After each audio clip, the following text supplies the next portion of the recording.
What's up, guys? It's your man, Donovan Sharp, and welcome to this special Saturday edition of TSR Live. We will definitely get into what's going on. Yeah. So the prosecution. Why do I hear something? Uh-oh. Hang on. I can hear myself. Hang on, guys.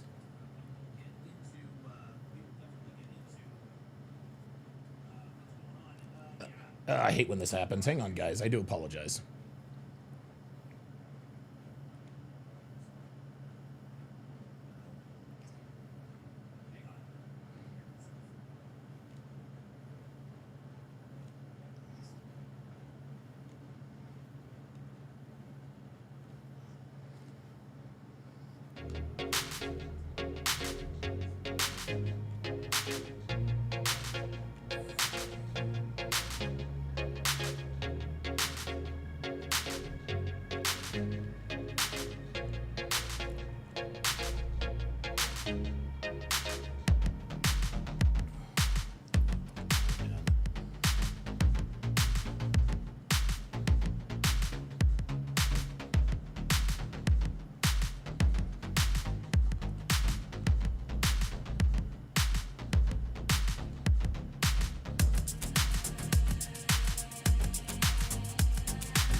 Okay, all right, we got that all fixed. I had it every once in a while when I start a live stream, I accidentally have it up on another window and it'll play when I do the pop out chat. But all is well now. All is well now. Yeah. So the state has rested its case. The state has rested its case. Which means that they believe that they have done enough to convict Karmelo Anthony of first-degree murder. Otherwise, they would not have. I'm being told. I'm being told that we got to pull down the Periscope. Let's see who's on the. Let's see. Oh, we got the Niggadar. We already got a nigga. We already got a nigga in the chat, and it is Carl5740. Welcome, Carl. Welcome, Carl. So here's how this is gonna work. Here's how this is gonna work, Carl. Okay. I don't mind you. I do not mind if you disagree. In the chat. I don't mind. Totally cool with that. As long as you disagree in good faith, right? I don't need to I don't need you to be making up stories, and we are going to get to a video where this dude literally just made up a story, right? I don't want you to hit the look, I don't want you to be in here making up stories. I don't want you to be in here putting in a bunch of emojis. I don't want you just making ad homs. I'm good with you just disagreeing. But I'm not going to let you do it for long, okay? Because if you really do feel this strongly, I want to talk to you. Okay, I want to talk to you voice to voice. I'm not going to go back and forth with you in the chat for 10 minutes. I'm absolutely not going to do it. So we'll see what happens. We will see what happens. We'll see what happens. Yeah, somebody said something about a plea bargain. Yeah, absolutely. There is absolutely no. Yeah, they don't have any leverage. That's it. This kid is cooked. He is absolutely going to jail. But I wanted to start off today's show with something interesting that I actually found on. I found this on Instagram. It says tortoises have a surprising tendency to attack dark objects, especially anything black. So let's take a look here. Let's take a look here. Okay, so he walks by one white shoe. Okay, he's good with that. He walks by another, well, it looks like a black and, okay, all right, very good. So now he's going to walk to the other side. Uh-oh. Oh, boy. Oh, no. Oh, my God, the turtle is racist. Holy moly. Oh, my God, the turtle. Oh, no, wait, it's a white shoe again. It's a white shoe again. So he decided otherwise. A lot of people might ask what that particular what this particular video means. Is the turtle racist? No, the turtle isn't racist. Turtle isn't racist at all. The turtle, like most people here in the United States of America, the turtle also has black fatigue. The turtle also has black fatigue. The turtle clearly understands pattern recognition. Clearly understands pattern recognition. Oh, wait a minute. Yeah, no, you look black. No, let me move on. Right? Clearly, yeah. See, yeah, there you go. There you go. He turns it around. Yeah. Oh, yeah. That is a racist ass turtle. Donatello apparently does not like black shoes, but Donatello, like most people,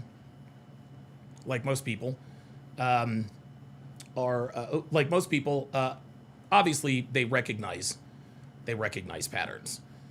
So I appreciate you guys for coming in. I appreciate that very, very much. Very much looking forward to today's show. We've got a lot to go over. We've got a lot to cover. And listen, like I said, if anyone disagrees, hashtag pull up. Looks like I got the Niggadar wrong. Looks like the Niggadar is on the blink. I guess Carl 5740. Oh, Carl Yared. Oh, Jesus Christ. I got to take the L on that one. Hold on. That was on me. The hell?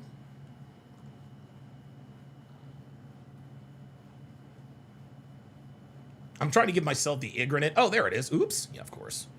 Let's try it again. Ignorant. There we go. Now I always get the sound wrong. I always get the sound wrong. But yes, listen, just like yesterday, I have no problem with talking to anyone who disagrees with me. I will attempt to have a civil discussion, and hopefully we can talk about that thing. But I think we all know by now, this kid is cooked. This kid is cooked. He is absolutely going to prison. And if you aren't convinced after this particular episode, that means you just don't care about the facts. TSR Live starts right now. A woman never belongs to you. It's just your turn. You lost your edge, she lost attraction for you. That's how it works. What'd you think she was gonna do? Tell you she cheated? Men cannot afford to get complacent in relationships. Get your fat ass off the couch, start lifting weights, and learn game. You're welcome. And now your man, Donovan Sharp. What's up, guys? It's your man, Donovan Sharp, and welcome to the 1244th edition of TSR Live, your daily dose of toxic masculinity, misogyny, and small dick energy. It is Saturday, June the 6th of 2026. It is good to have you guys in today. As always, we are streaming live across multiple platforms. So however you are watching, wherever you're watching from, thank you for making the Sharp reality a part of your daily routine. Quick announcements before we get this party started. Make sure you like the video, guys. Like the video. It is the most important metric YouTube looks at to determine the videos placed in the algorithm. Also, if you regularly like the live streams, if you regularly like my videos, and they're free, you are far more likely to get push notifications when I go live. This is how they do it. So if you want to help the show and make sure you get notifications when I start a live stream or when I drop a video, hitting that like button will help immensely. Also, make sure you hit that notification bell for good measure. Make sure you share the video, share this video with anyone who pees standing up or somebody who might be a fake ass pro blackity black, right? Imagine your brother, your buddy, your coworker, your Black Power, your Black Panther friend, thanking you for changing the very trajectory of his life simply because you shared a video, a short, or a clip. And remember, guys, there's no need to accompany the sharing of any of my videos with some sort of long explanation as to why they need to watch it. Just drop the link, and if they have questions, you can answer them then. But this is the best way to get the word out. No paragraphs of text. No, hey, you need to watch this, bro. This is the red pill truth, blah, blah, blah, blah, blah. None of that. Okay? Simply drop the link and let the chips fall where they may. Also, be sure to join my Discord. Even though I suck at it, and I still have no idea how to use it, we have a lot of fun over there. We drop videos, we talk about dating, relationships, we share funny videos, memes, talk about current events, the whole nine. Discord is definitely the platform you need to join us on if you want to communicate with the family on a regular basis. So, if you have any videos to share, ideas to bounce off me and the guys, or if you are just looking for a community of like-minded men, join our Discord, link in description and in the chat. If you like the content, if you get something out of my videos, shoot your boy Cash App. This way you support the show directly. Just go to $ Donovan Sharp like you see on your screen on Cash App, or you can scan the QR code that's on your screen, even though I have no idea how you would do that. I don't know why they give us QR codes for live stream. I don't know how that works. Do it anyway. Now, you will see my legal name, which is Edwin Hopkins, but I can assure you that is me, Donovan Sharp. Also, keep in mind that every Cash App over the amount of $10 gets one of these bad boys. So shoot your boy Cash App, $ Donovan Sharp, $ Donovan Sharp, if you are so inclined. And listen, shout out to all of the generosity yesterday. Devin and I had a really, really nice dinner yesterday, and it was all because of you guys. It was all because of you guys. Interestingly enough, Devin didn't have to use a coupon. So shout out to you guys for the support. I really, really appreciate that. Guys, make sure you follow me all over social media. I am on Instagram, Facebook, X, Snapchat, and if you can still believe it, TikTok. You can find all of my links to all of my social media pages in the description, as well as my YouTube page and in the chat. Make sure you also follow me on Rumble. Rumble is where I do all of my not safe for YouTube content, like my dating show breakdowns, my movie breakdowns, my sports watch-alongs, and so forth. Rumble is where I stream my premium Patreon content, so if you want to join the fun, get educated, and watch my most impactful content live and free, follow me on rumble.com/Donovan Sharp. And last but certainly not least, if you want the best dating relationship on the net, head on over to datingwisdom.net. There you will find all of my books and courses, from my 5-part 7-hour audio course, How to Build a Quality Woman from the Ground Up, to my 25-hour course on dating and relationships, to my signature series, Womanese 101. You will find quite literally everything you need to dominate the dating market here in the 2020s. So go to datingwisdom.net if you are looking for real-world, actionable advice, as well as step-by-step guidance in terms of how to navigate today's dating and relationship landscape. All right, very, very good. All right, it is time to do our daily age and location check. So if you guys would, put your age and location in the chat. Put your age and location in the chat. We would really, really appreciate that. For example, I would type in 48/Reno, just like you see in the chat, because I am 48 years old and, well, I live in Reno, Nevada. The reason we do this is because if you are here, there is a better than average chance that you think the way we do here at TSR Towers, but you also understand how difficult it is to meet like-minded people who share our beliefs. Well, by putting in your age and location, you alert people here who might live in your proximity that you are watching. You never know. Someone could be watching from your city, your neighborhood, your street, your block, maybe even in your own building. So this check is how we build communities of like-minded people. So your age, put your age and location in the chat if you are interested in building relationships with people who think the way we do. All right, very, very good. It sounds like we might have someone in the pull-up studio already. Yeah, this would be the best time. This would be the best time to pull up. This would be the best time to pull up if you disagree, because what I'm about to reveal, it's gonna be bad. All right, let's go back to Top Dog. Top Dog, what's going on, man? I remember speaking to you yesterday. Yeah. How you doing, man? Looks like you had a good dinner yesterday. I'm happy for that. Yeah, man. Yeah, real good. Good stuff, man. Mexican place. Okay, not Chipotle? No. Oh my God, dude. Every time I eat at Chipotle, man, like if you eat their chicken, sometimes the chicken is underdone and you get sick. It's just weird. Listen, I love Chipotle, but we did not eat there yesterday. So anyway. I mean, so what's on your mind, brother? They really jay you for your money there. Yeah, yes they do. So what's on your mind, man? But anyways. So I agree with your overall point, obviously, that he's guilty, he should go to jail. My disagreement with you, honestly, would be I'm going a bit harder than you. You said you think he should do like 10, 20 years. I think he should do. Oh, no. I think only he does. reason. Oh, go ahead. Huh? No, I don't think he deserves 10, 20 years. I think he needs to go. I think he needs to go away for a while, a lot longer than 20 years for sure. Okay, good. That's okay. We're closer than I thought then. Because I mean, I haven't heard your opinion on this in a while. Because this happened a year ago. I watched your videos on it back then. Yeah. But the only reason I don't want him to get the death penalty is simply because. Stop talking, right? Stop. No, hold on, real quick. I'm going to respectfully agree with you. I don't want Karmelo to get the death penalty. And the reason why I don't want him to get the death penalty is because that's actually a better outcome for him than spending the rest of his natural born life in prison. That's what I think. I think that the death penalty, as bad as it is, I think there's some things that are worse than death, and being put in prison for, the majority of your life is one of those. What do you think? I disagree. I think death is worse, but I can respect the disagreement there, but that's not my core disagreement. Okay. I think death is worse. If I was given the choice, I would pick life. I mean, because if I want to die anyways, I can just take myself out later anyways, right? Sure, right. Okay. Jesus Christ. But if I'm sentenced to death, I can't just choose to keep living, right? That makes sense. I got you. But my thing is, I think I don't think you agree with me on this one. I don't think he should ever walk out, ever. Yeah. I think he should stay there forever. I don't think he should stay in prison forever. I don't, and again, I know this is an unpopular opinion, and thanks for chiming in, man. I got to run because I've got I've got somebody else in the pull-up link. I don't think he should get life. I don't think he should be in jail forever.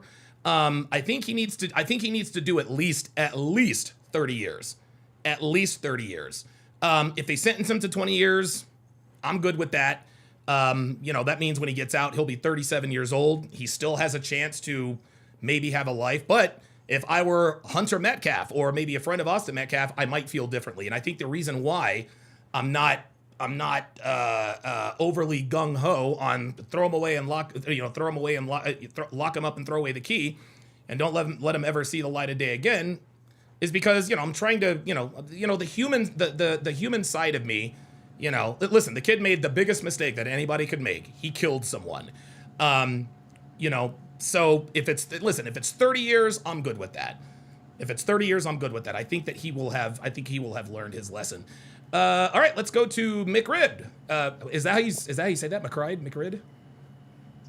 Yeah, McRide, that's fine. Oh, Nick Wright, what's going on, man? What's on your mind? Yeah, hey, real quick, Donovan. So I guess the Supreme Court passed a law recently that the death penalty is off the table when a minor commits a crime under the age of 18. Right. So death penalty is off the table. Yeah, but yeah. And I didn't realize that. But that makes sense. No, it's all right. Yeah, it was recently. But basically what I called in for is kind of a response to Jay Prince, dumbass. Imagine if, say his family was having like a family reunion at the park, and they're all out there chilling, maybe under like a gazebo or their little pop-up tent, and say I just roll up in their spot, and I just stand there like, and they're like, yo, you got to bounce. And I'm like, make me, motherfucker. You know what I mean? Yeah, right. Like the shit Karmelo was saying. And then I'm like, yo, touch me, make me. And the first person that does anything, I shoot the dude in the face. There you go. I'm going to prison for murder, bro. Damn right. That's insane. That is insane, It's a civil society, bro. Yeah. It's brother. Okay. All right. I appreciate you. I definitely appreciate you coming up. In the future, guys, I only want people to come up who disagree. If you agree, I appreciate it. But I tend to have more productive conversations with people who disagree. I want somebody, and guys, again, I'm open to having my mind changed, right? I'm not going to sit here and act like if I don't get new information, I'm not going to change my opinion, right? Because this is what the so-called black community is doing. Every day, this is day 3 of the trial. There is more and more evidence that points clearly to murder 1, that he was not in fear for his life, that he was in fact provoking and teasing, et cetera, right? I don't think there's any question about that. All right. So if you guys want to, if you guys want to come up, if you guys disagree, the pull-up link is in the chat. It is pinned at the bottom of the chat. We got 233 people in here. Let's hit that like button. And let me read these super chats, and then we will get into the age and location shout-outs, and then we'll get right into it. Oh, wait a minute. Say what? Okay, I'm being told that I need to pull down the periscope. All right, let's pull down the periscope. Let's see what we got here. Ah, yes, G Clump. We got a real nigga. We got a real nigga in the chat. Oh my goodness, I love it. Listen, man, the niggas are gonna show up. We know the niggas gonna show up. We know they gonna show up. We know they gonna show up and show out and show their ass. We know it. They're gonna show up and show their ass. So please, continue. I'll let you guys run off at the mouth if you want, but I'm not going to allow it for too long because I don't like going back and forth with animals in the chat. Panda Trucker with the $10 super chat says, waiting on Donovan, keeping the always late stereotypes alive. Hey, man, hey. You know what I'm saying? I mean, stereotypes exist for a reason. I'm on nigga time. It is what it is. Ark Survival says, Don, my brother's girlfriend told him they're on a break and he's still driving her around and dropping her off to doctor's appointments and nail appointments. Then he goes home alone without her. Oh my God. Bro. Ay. Jesus Christ. Dr. B84 with the $10 super chat says, Karmelo needs to get used to hearing toot that ass up. Something that Karmelo is going to have to do is this. Somebody's gonna have to give up some booty. Somebody's gonna have to give up some booty. Somebody's gonna have to get. And if you're in the dark about what you mean about what I mean, A man's butt. a man's butt. There you go. Told by the legendary Fleece Johnson himself. Luke Perry with the $10 super chat says W for Saturday show, Don DeMarco. Absolutely. I'll give you. Oops. Sorry. Sorry about that. There we go. Bad Rastafari with the $10 super chat says there's a video of niggas saying they don't care he's innocent regardless. He's burnt justice, only cares about facts. Right. The so-called black community has now made it clear they don't care about the facts. They don't care. It doesn't matter to them whether Karmelo is guilty or innocent. No. They want him freed. They want him freed because he killed a white boy. That's it. They want him free because he killed a white boy. That end of discussion. There's no other way to put it. Listen, man, you guys saw the video yesterday. Right? Ay. Okay, let's see here. Read one more super chat and then we'll get to the age and location checks and then we will get this party started. I thought there was one more that I missed. There we are. Oh, Saturday show, Don DeMarco. There it is. Oh, wait, no, that is Bad Rastafari. Okay. And then I have one more. KB Moss with the $5 super chat. Thank you very much. Says, glad to tune into the sharpest tool in the shed. Much love, D-Money. Appreciate that. That is your first super chat. Appreciate that. Appreciate that very much. All right, let us get through our age and location checks, and then we will carry on with the show. Shout out to Donovan Sharp out there in Reno. Appreciate you for tuning in. Robert Anderson checking in from Arlington, Texas. One more watching from Calgary, Canada. Very good.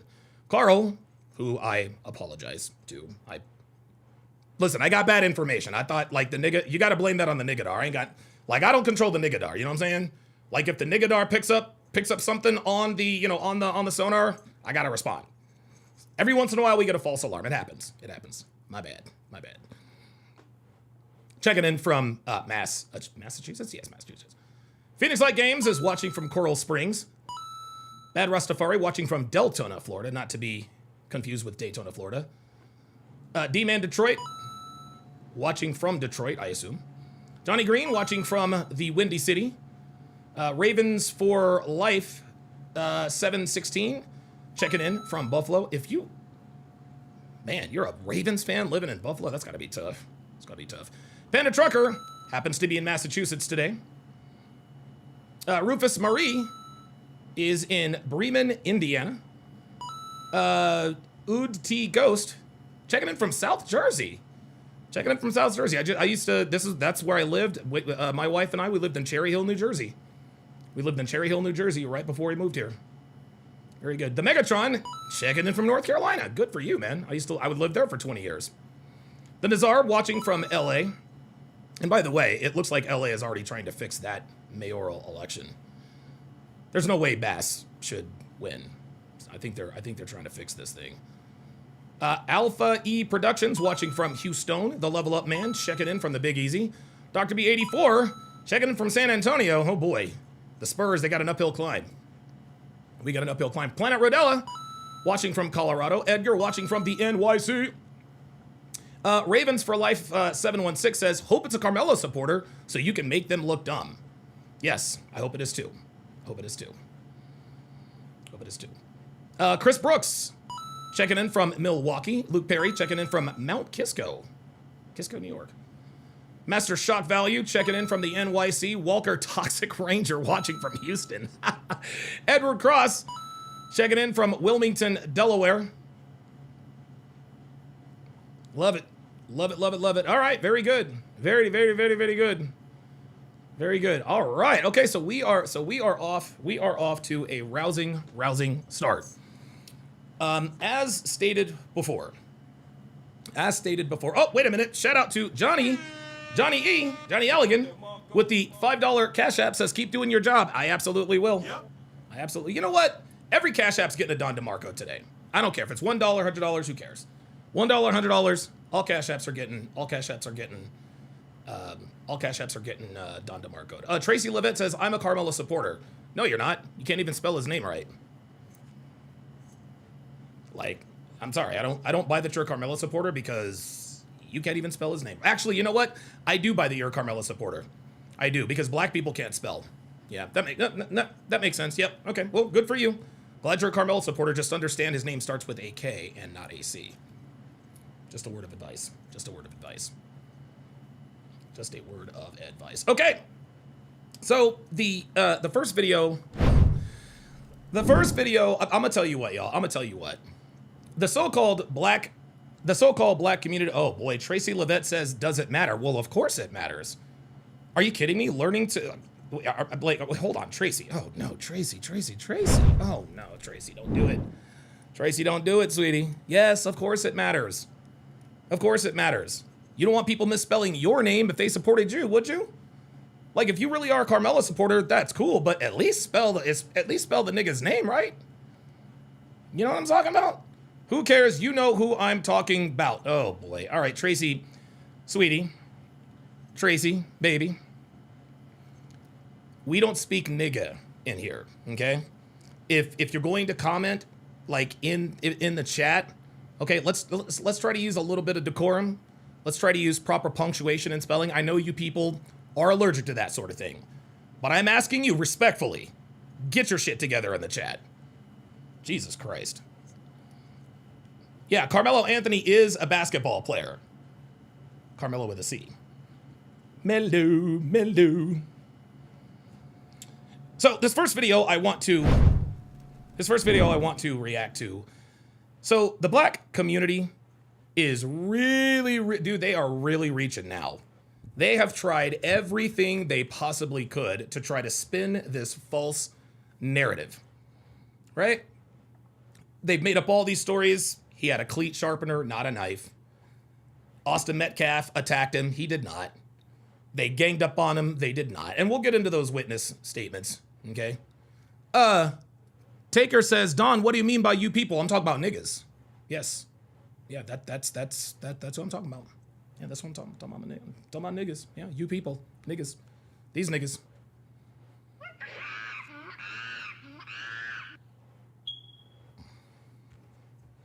They have tried everything. They've tried spinning the narrative. They've tried making up all sorts of lies and everything in between. What you guys are about to see,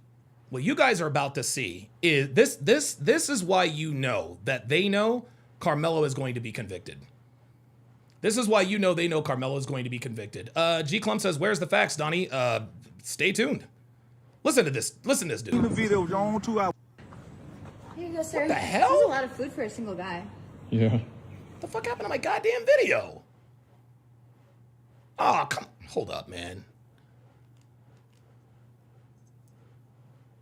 There it is. What the hell happened to my goddamn video? Okay, there we go. Was it fuzzy or what? No, it was clear. It was okay. Listen to this. So this is a guy who claims he saw the video being played in the courtroom. He claims he saw the video in the courtroom. Listen to this nigga lie through his teeth. You seen the video, John, 2 hours. Was it clear enough or was it Clear. fuzzy or what? No, it was clear. It was okay. It's clear enough where you can see the actual individual raindrops come by the camera. Okay. That's how clear it is. You actually see them walking up. You see that Karmelo is already up under there. He's under there minding his business. Dodging the rain or? Yeah, it was still raining. You know, Right. I'm from Little Lab, so Y'all are gonna love this nigga. This nigga's lying his ass off. that day we were under a tornado watch. Right. And we were under thunderstorm warning. And Oh, tornado watch and thunderstorm warning. So a tent is going to save you from a tornado. Got it. we know we had already had some light rain then, and it started raining again. Then it was over with for the day. Okay. So that's kind of what happened on that day. But they were at a rain delay already, and so during that time when that happened, the twins, their two buddies, and a few other kids, because there was a few kids involved with them. They were all coming from the direction of the middle school. Right. Listen to walking this. back up. Listen to this. Look at him On the smile. video, you can see those four that. Tracy Levette says, how you know he lying? Stay tuned. Stay tuned. Danny's Lakers Let's Go says, bro, stop talking about people. It comes right back to bite you, karma, bro. Shut the fuck up. Ain't nobody doing nothing to me, bruh. Why don't you enact karma? Why don't you come and do something to me like you people like to do? I swear to God, dude, I wish someone. Oh my God, I wish someone would try me in public. Oh my God, yeah. See, the niggas are really coming out now because they know he's cooked. Go ahead, cry harder, guys, cry harder. You guys know, you guys notice niggas going to prison. That's why y'all are chimping out. Listen to this nigga lie. She was involved, and maybe about 3 or 4 others that was skipping up, trying to catch up behind. One veered off probably toward his way to go to the coach and kind of distract him a little bit. And then to kind of distract him a little bit. Ay. Came walking together. The smooth operator, you gotta come up, bro. You gotta come up with something different. Like I've been called all the names in the book, bootlicker, coon, whatever. One went in front of them, went past. Right. The other 4 went and they surrounded Karmelo. You know, if you're Karmelo, And they showed that on that video. it's on the video. Okay, come on. You can see them Listen walking. to this. Listen to this. I'll put it this way. Okay. They actually tell you when you're watching the video, pay attention to this corner right here, because if you look anywhere else, you might miss different things. Okay. So watch those 4. Here they're 4 right there coming up. Right. That's exactly what they say. Yo, this dude is lying through his. Guys, it is almost like this is almost tragically comedic at this point. This dude is lying his ass off, and the guy shooting the video knows it too. Okay. And so you have no way to be confused that it's those 4. Okay. So they come up, they surround them, and it's immediate moment of not even a few seconds of pause. Then that's when they jump. And so they That's when they jumped him. did jump him. yeah, it wasn't just no touch. It wasn't just all that moment. Yeah, it was a push. It was all kind of things. But Austin pushed, Hunter hit, and then everybody swung. But at the same time, So it was more And then and then everybody swung. So it's more than the twins that got some licks all on 4. them. So All 4 it got showed licks that on in him. the video. This Yes, in the nigga. video. So again, you got Hunter and Austin standing in the middle. Okay. This dude And is- you have the light bright boy here. God damn it! Ugh, why do these happen? Dude! Alright, that's the last motherfucking time, dude. What the fuck is going on with this goddamn video, man?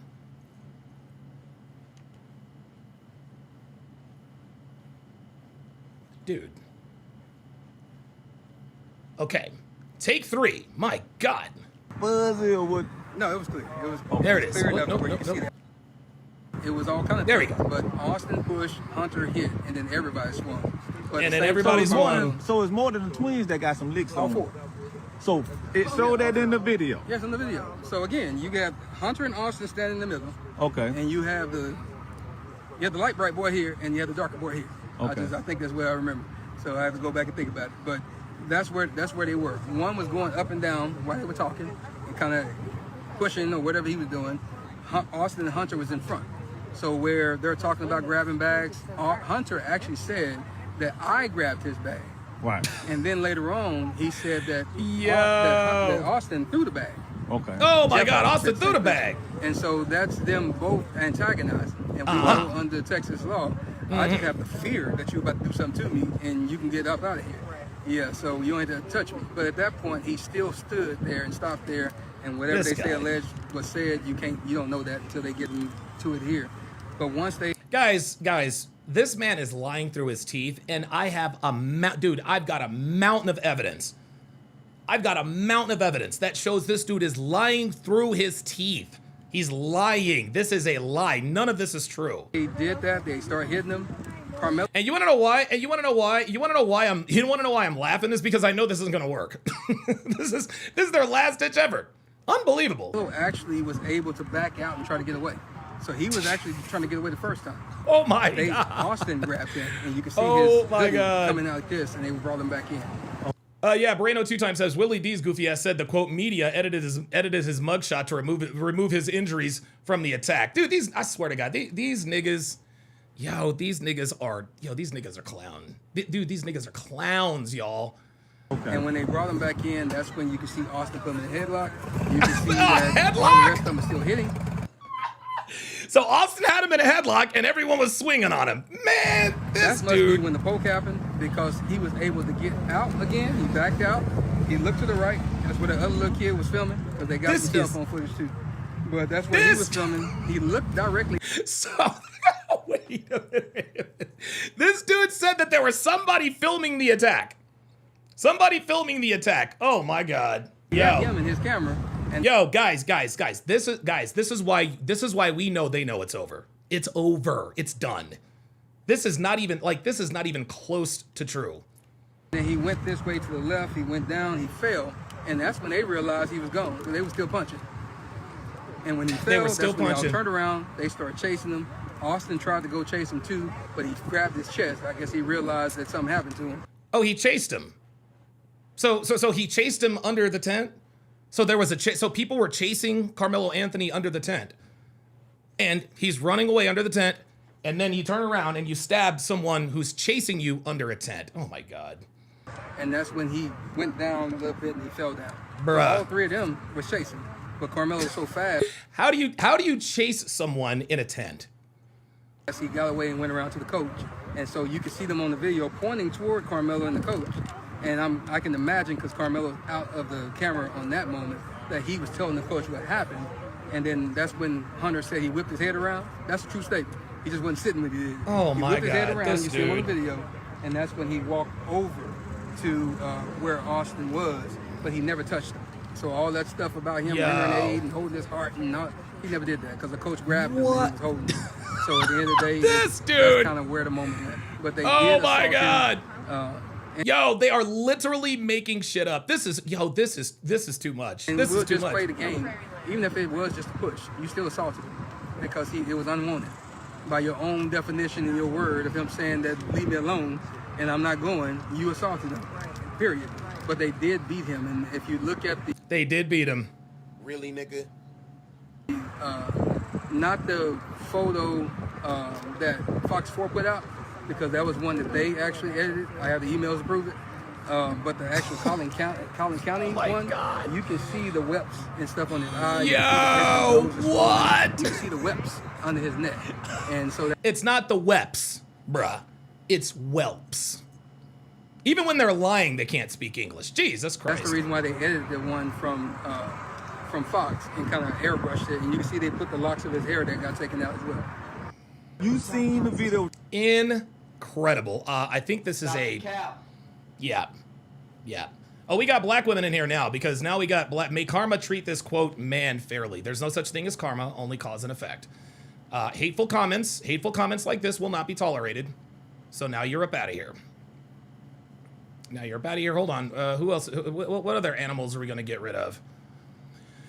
What other animals?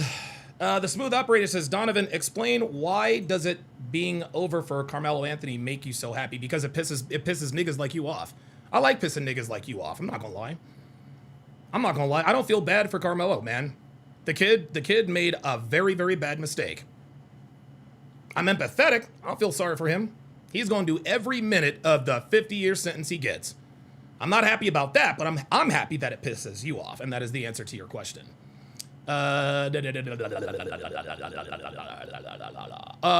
Phoenix Light Games actually says, Donovan, I think the reason why he's doing this is at least one of the reasons. He thinks that he is going to get more pussy from black women. Look at me. I'm a real black man standing up for another one. Yeah, what a loser. Yeah, dude, this is absolutely cap. Mac with the $5 super chat says, but they'll say in the same breath, Trayvon didn't deserve Zimmerman's escalation. Yeah, there it is. And that's one thing I should have asked Jay Prince yesterday. Is, okay, so if a black man pushes a white man, does the white man then have the legal right to stab the black man in the chest? He would have said no. Or he would have said no, or he would have evaded the question and tried to obfuscate and all that good stuff. Let me see. It looks like I've got somebody in the pull-up studio. Okay. All right. Panda, I'm only doing disagreements today. All right. We have Andrew Cedello. Andrew, you're on live with Donovan. What's on your mind, brother? No, what up, Donovan? My bad, dog. I didn't realize that you're only doing disagreements today. Yeah, I'm only doing disagreements today. So listen, I'm gonna do a live stream about this tomorrow. And so if you want to call in, then that'll be perfectly fine. So all right. Okay, no problem at all. Bad Rastafari with the $5 super chat says, no, I disagree. I'm happy for justice regardless of color. Yeah. Yes. Like I want, like, dude, like I'm sorry. You can't go and provoke a fight, not leave the tent, and then cry self-defense when you rolled up in there with a murder weapon. Like, what are we doing? What are we doing? Get ready, Karmelo. Somebody's gonna have to give up some booty. Yes, it is. Somebody gonna have to give up some booty. Karmelo, you watching? Are you? What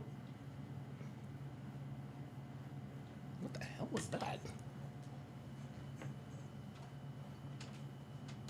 Hey, you good? How the hell did he do that? Oh, Jesus Christ.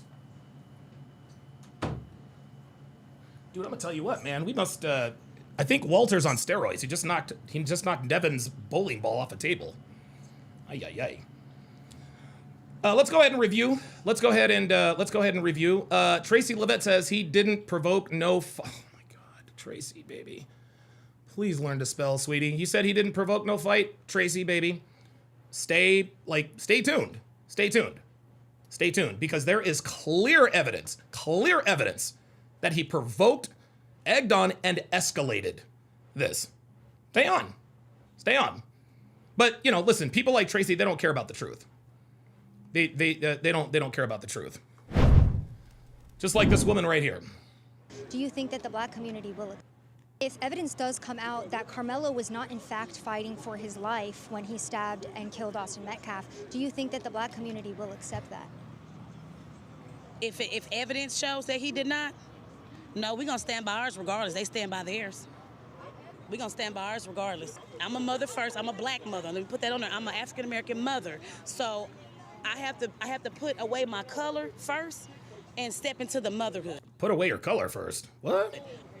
Nobody wants to see their child slain. So I do want to send prayers to Austin Metcalf, their family. Yeah, see, there we go. See, any black person, it didn't really occur to me that she was drinking too. I didn't see that before. Anytime a black person says, first of all, I want to send thoughts and prayers to Austin Metcalf's family. Stop the cap. You already know they're going to be on some bullshit. 559 Texan with the $5 super chat says, what's up, brother? Hope you're doing well. Do you know who Amazing Lucas is? No, I do not. It seems he's justifying Karmelo's actions because he got touched. Yeah, dude, it's wild out here. DT1466 says, this guy is cornier than horseshit. Maybe, but Karmelo is still going to prison.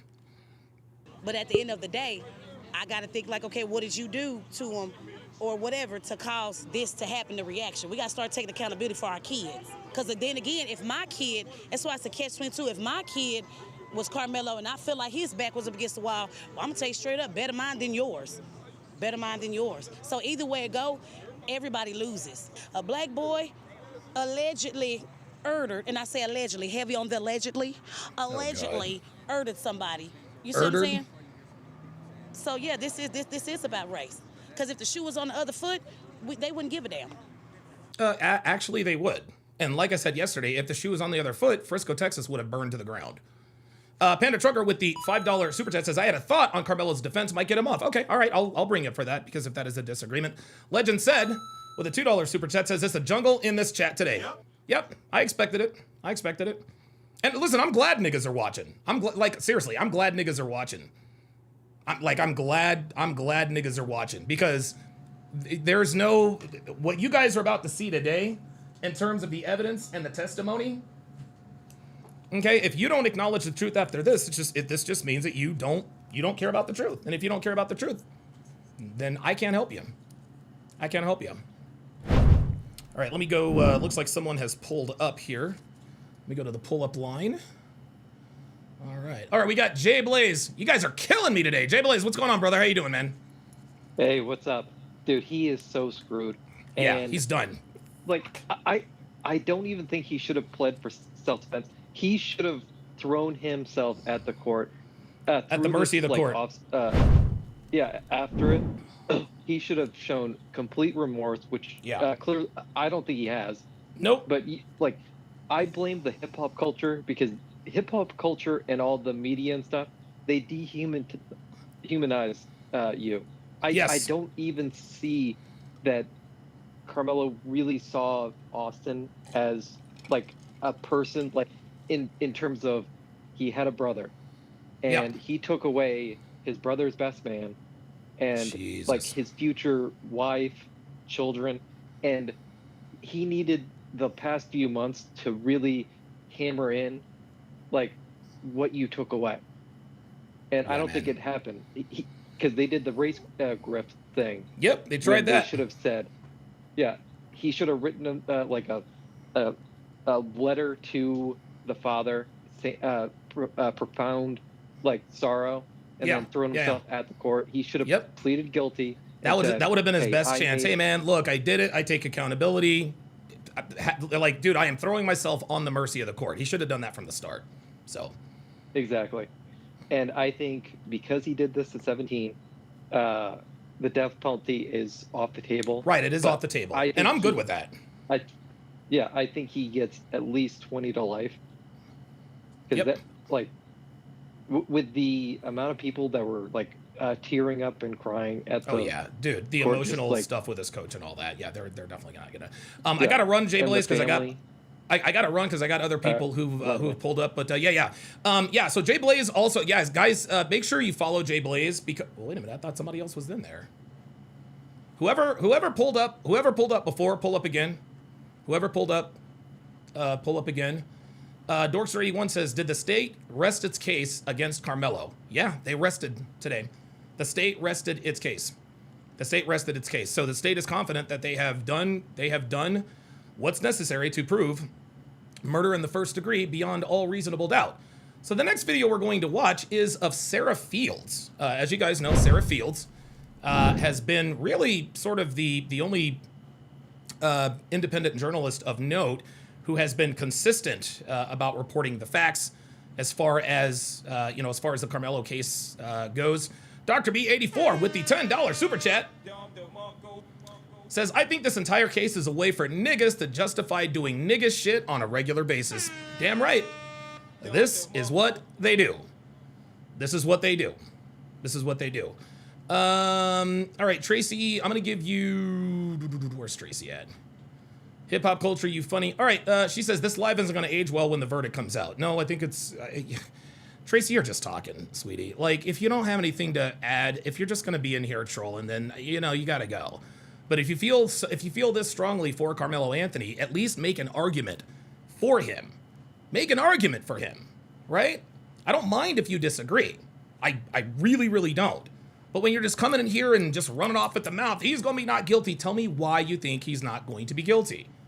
That's all there is to it. You're killing me.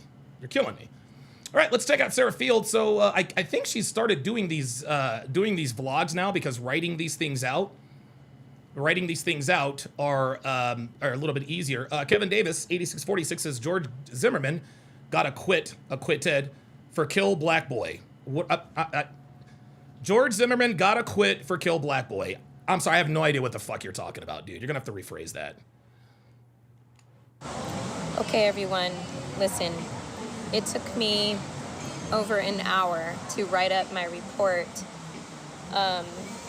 from the trial from yesterday, and I am very tired and I really want to turn my brain off for even just a few minutes. So I'm going to, instead of writing my report for today, Friday, June 6th, day 5. I call it day 5 because I consider the first day to be June 1st. I'm going to instead just go over my notes from day 5 and tell y'all what I wrote down about day 5 because I genuinely don't want, I'm done. Like, I can't, my voice is going, I have a cough, I'm exhausted, I can't think, my brain is mush, I'm just tired. All right, Tracy, get your black ass up out of here.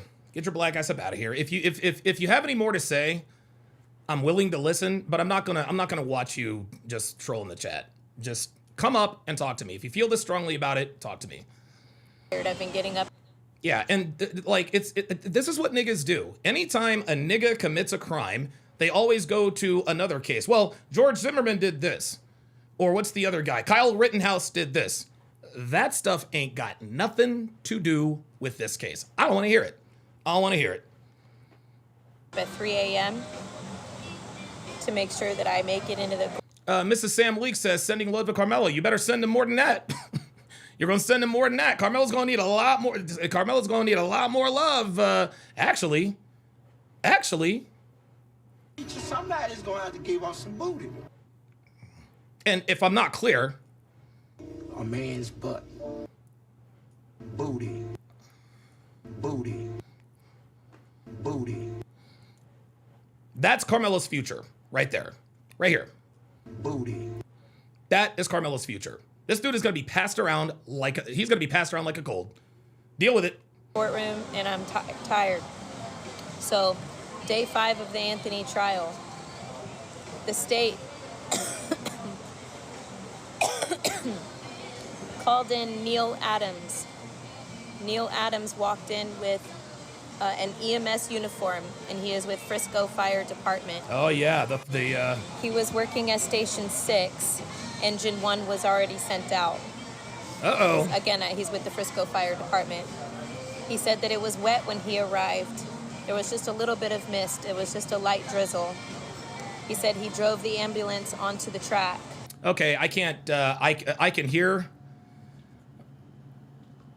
I'm gonna stop reacting to this because that's a little bit. I don't think that would get me in trouble. I don't think that would get me in trouble with copyright. But if it's playing in the background, you guys know me. I tend not to take chances on that.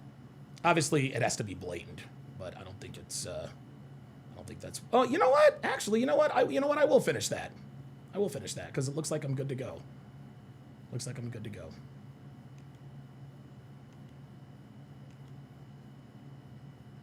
Okay, let's get to the hard evidence here. Let's get to the hard evidence. So Michelle Maxwell,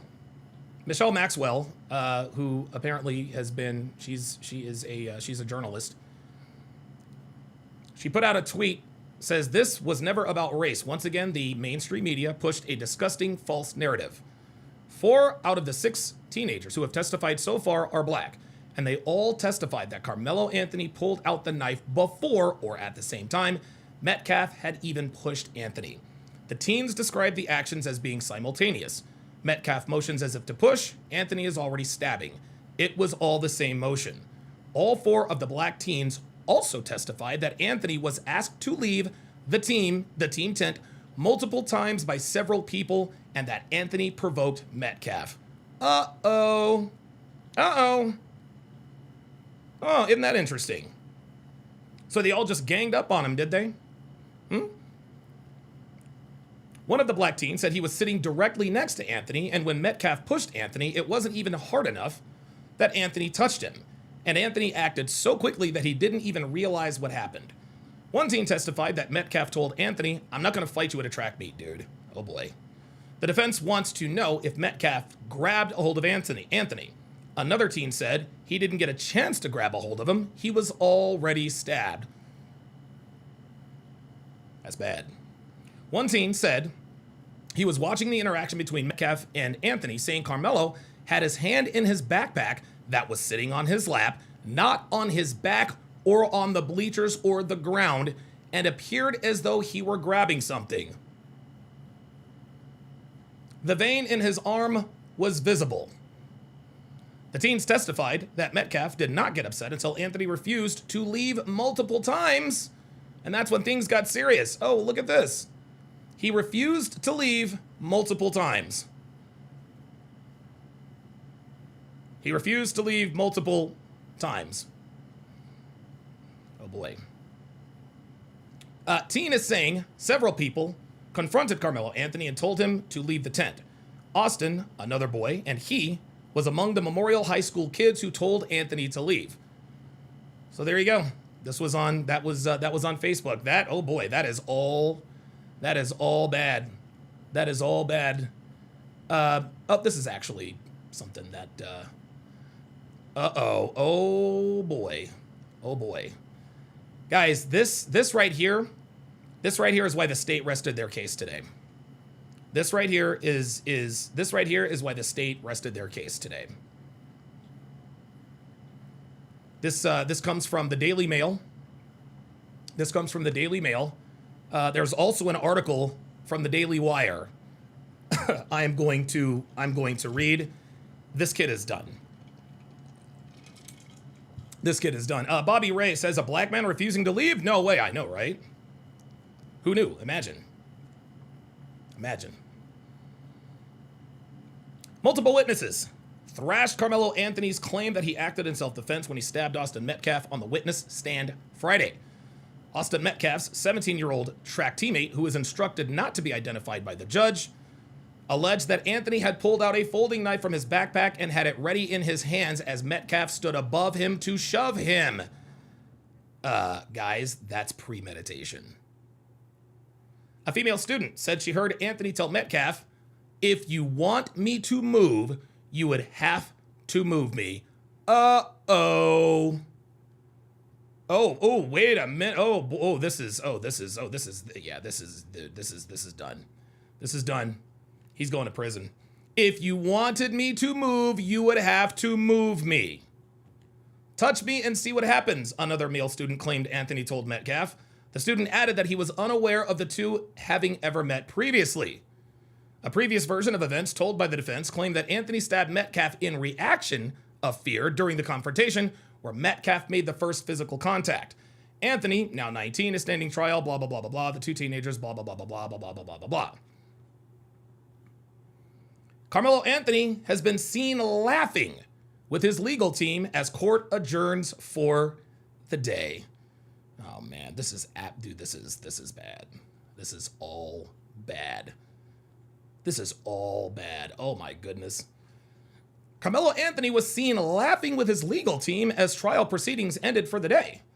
The teenager, who remained largely stoic throughout the trial so far, chuckled alongside his lawyers and tossed a water bottle around as people started to leave the courtroom. That's interesting. According to a witness, the 16 that was called to the stand testified that as far as he knows, Austin Metcalf and Karmelo Anthony did not know each other and had not competed before the day of the stabbing. Teen witness says fellow student took a video of the stabbing. Ooh. The most recent witness called to the stand, a 17-year-old boy, claims he heard a fellow student say he'd taken video footage of the stabbing. No video has ever surfaced in relation to the case. We need to see that video. We need to see that video. We need to see that video. Here's another witness. At 2:26, the witness says he thought Karmelo Anthony was grabbing something. A sixth teen witness called to the stand, a 17-year-old boy, said Karmelo Anthony told Austin Metcalf, "Touch me and see what happens." The student said he directly told Metcalf not to touch Anthony and saw something that made him fear Metcalf. The vein in his arm was visible. It looked like he was grabbing something, the student said of Anthony, despite his hand being in his backpack. Ultimately, the teen said that Metcalf was the bigger guy and he tried to be nice about it. "I was in disbelief." So Metcalf tells him, "I'm not going to fight you at a track meet, dude." Multiple accounts say that he tried to be nice about it. He still didn't go anywhere. And remember, this girl up here, what did she say? Yeah, He said, you're going to have to move me. You're going to have to move me. He told Austin Metcalf, "If you want me to leave, you're going to have to move me." Guys, that's escalation. At 2:07, Liberty student said Austin Metcalf didn't appear to want to fight. A new witness said that Austin Metcalf didn't appear to want to fight Karmelo Anthony before the tragic altercation took place. The student, a former Liberty high schooler who graduated a few weeks ago, said she heard Anthony tell Metcalf, "If you wanted me to move, you would have to move me. If you wanted me to move, you would have to move me." She felt a fight was inevitable, but Metcalf did not appear to want to fight during direct examination. The teenager, who was emotional and in tears on the stand, oh cool, my coin is almost here, on the stand, then heard a noise and looked over to see Metcalf stabbed in the chest. Memorial students then ran off crying of the incident that had just taken place, she claimed. She was also clear-minded that the stabbing had nothing to do with race, having directly answered the question on the subject. She didn't want the case to become about that. Well, there we go. The next witness, this was earlier, 1:45. Next witness who ran track with Austin Metcalf describes how the events unfolded at the track meet. Dude, this is why the states rested their case. The next witness called to the stand, a 17-year-old Memorial High School student who cannot be named, ran track with Austin Metcalf and was under the tent at the time he was killed, or he was knifed, by Karmelo Anthony. He testified that Anthony attempted to provoke Metcalf, who responded, "I'm not going to fight you at a track meet, dude." The teen then offered a demonstration of how the shove happened between Metcalf and Anthony. The defense attorney, Mike Howard, then proceeded to ask, did he, Metcalf, grab a hold of him, Anthony? Before the teen replied, he didn't get a chance to grab a hold of him. He was already stabbed. Somebody's going to have to give us some booty. Another Memorial High School teen testifies about the stabbing. The state called on a 17-year-old boy who was one of many Memorial High students under the tent that Karmelo Anthony stabbed Austin Metcalf, saying, quote, "I don't know why, because it could have been as easy as him leaving our tent, but it escalated into someone getting stabbed," the teen boy says when asked about the tension under the tent. He did state multiple times that he had something in his bag, he told investigators. Contrary to previous witness testimony, the student called Metcalf's push a nudge and only used one hand to shove Anthony. 3 people were removed from court. At least 3 people were removed from Collin County Courthouse ahead of the Karmelo Anthony trial on Friday. One person was a woman who directed harsh words at a sheriff's deputy. The second was a blogger from North Carolina who was removed for allegedly calling the deputy a racial slur. A third was kicked out after they violated courthouse protocols prohibiting cell phone use and recording in the building. Yeah, I remember that. She was like, "Oh, they took my phone." Second team testifies Anthony provoked the fight. Guys, the cope is real. JRC says it all sounds scripted. You see, listen, see? Guys, I'm telling you, niggas are not interested in the truth. There is always going to be an excuse. It all sounds scripted. They're lying on the stand. They are coming, like, guys, they know this kid is cooked. They know this kid is guilty. That's why they're coming in here calling me a bunch of names, making up stupid shit. I don't believe this all sounds scripted. Cry harder. Cry harder. That nigga's going to prison. Second teammate testifies Anthony provoked the fight. How about that? Another one of Austin Metcalf's Memorial High School track teammates was called to the stand. He recounted that that Metcalf asked Anthony to leave, adding that Metcalf was initially not upset. The back and forth between the two boys started, and then things got more serious, the teammate said. Anthony wasn't even looking at Metcalf. He already knew what he was going to do, the second teen said. Premeditation, guys. Premeditation. Like, this is over. This is done. This is why the state rested their case. He said the stabbing happened so quickly that he didn't realize it had happened, and he was sitting right next to Anthony. Unbelievable. "I just remember being in shock and not really knowing where to go," he said. The teen claimed Anthony seemed to want to pick a fight and was provoking Metcalf. Somebody's going to have to give us some booty. Ay. This is over. This is over. Dude, this is first-degree murder. This is first-degree murder, hands down. This is first-degree murders, hand down. Listen to JRC talking about mind readers. Dude, see, there we go. There it is. There it is, mind readers. There's always an excuse. Oh, now you can read their mind, blah, blah, blah, blah, blah. The defense asked Austin Metcalf's teammate to reenact the deadly altercation between the star athlete and Karmelo Anthony. According to the teen, Metcalf pushed Anthony by the shoulders with both hands. Anthony leaned back when he was pushed and immediately after leaned in and came back with the knife. He said he demonstrated that in the motion, when Metcalf was standing above Anthony to push him, Anthony had already pulled out the weapon and was holding it in his hand. Oh. So fair enough. We can't read people's minds. We can't read people's minds, but yeah, this is premeditation. This is This is premeditation. Yeah, this is murder 1, guys. This is absolutely murder 1. This ain't murder 2. This isn't manslaughter. No, this is murder. And you guys know it. It's not first degree. No, this is murder 1. They did not overcharge this kid. They did not overcharge this kid. Oh my God, this is terrible. Oh my goodness. Austin Metcalf's teammate describes, quote, heated exchange with Karmelo Anthony.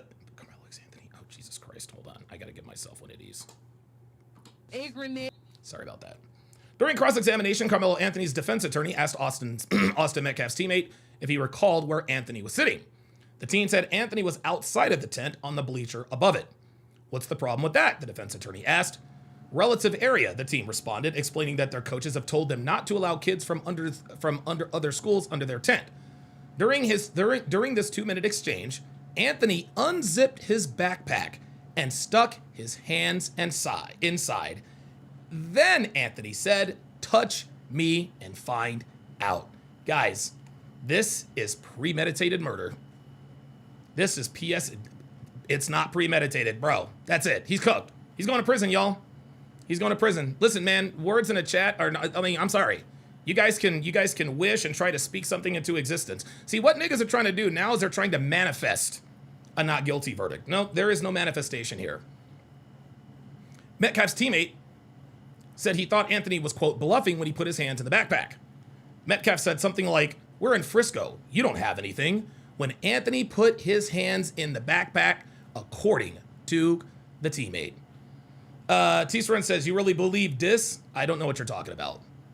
And yes, I do believe it. Yes, I do believe it. These are guys. Yeah, of course I believe it. And so do you. So do you. So do you guys. You guys believe him. You know, you guys believe him. Yeah. That's cute. That's cute. That's cute. That's cute. No, you guys believe him. He's done. He's cooked. He's cooked. Austin teammates says Karmelo Anthony was provoking him. The 17-year-old boy in the stand, who was on Austin Metcalf's track team, testified that Karmelo Anthony was provoking Metcalf before the football star pushed him. See, you can't provoke someone, then use deadly force and claim self-defense. That is Texas statute 9.31. You guys can look it up yourself. You guys can look it up yourself. You can't provoke someone to make physical contact with you, then use deadly force and then claim self-defense. Sorry. He's going to jail, y'all. A 17-year-old boy on the stand, who was on Austin Metcalf's track team, testified that Karmelo Anthony was provoking Metcalf before the football star pushed him. During the back and forth between the pair, Anthony had his hands in the backpack. Guys, that right there, that is premeditation. This is premeditation. Dude, it's premeditation. He brought a knife to school. He went and sat under another team's tent and started causing trouble. Dude, he is done. After Anthony stabbed Metcalf in retaliation, he threw the knife back up the bleachers and ran away.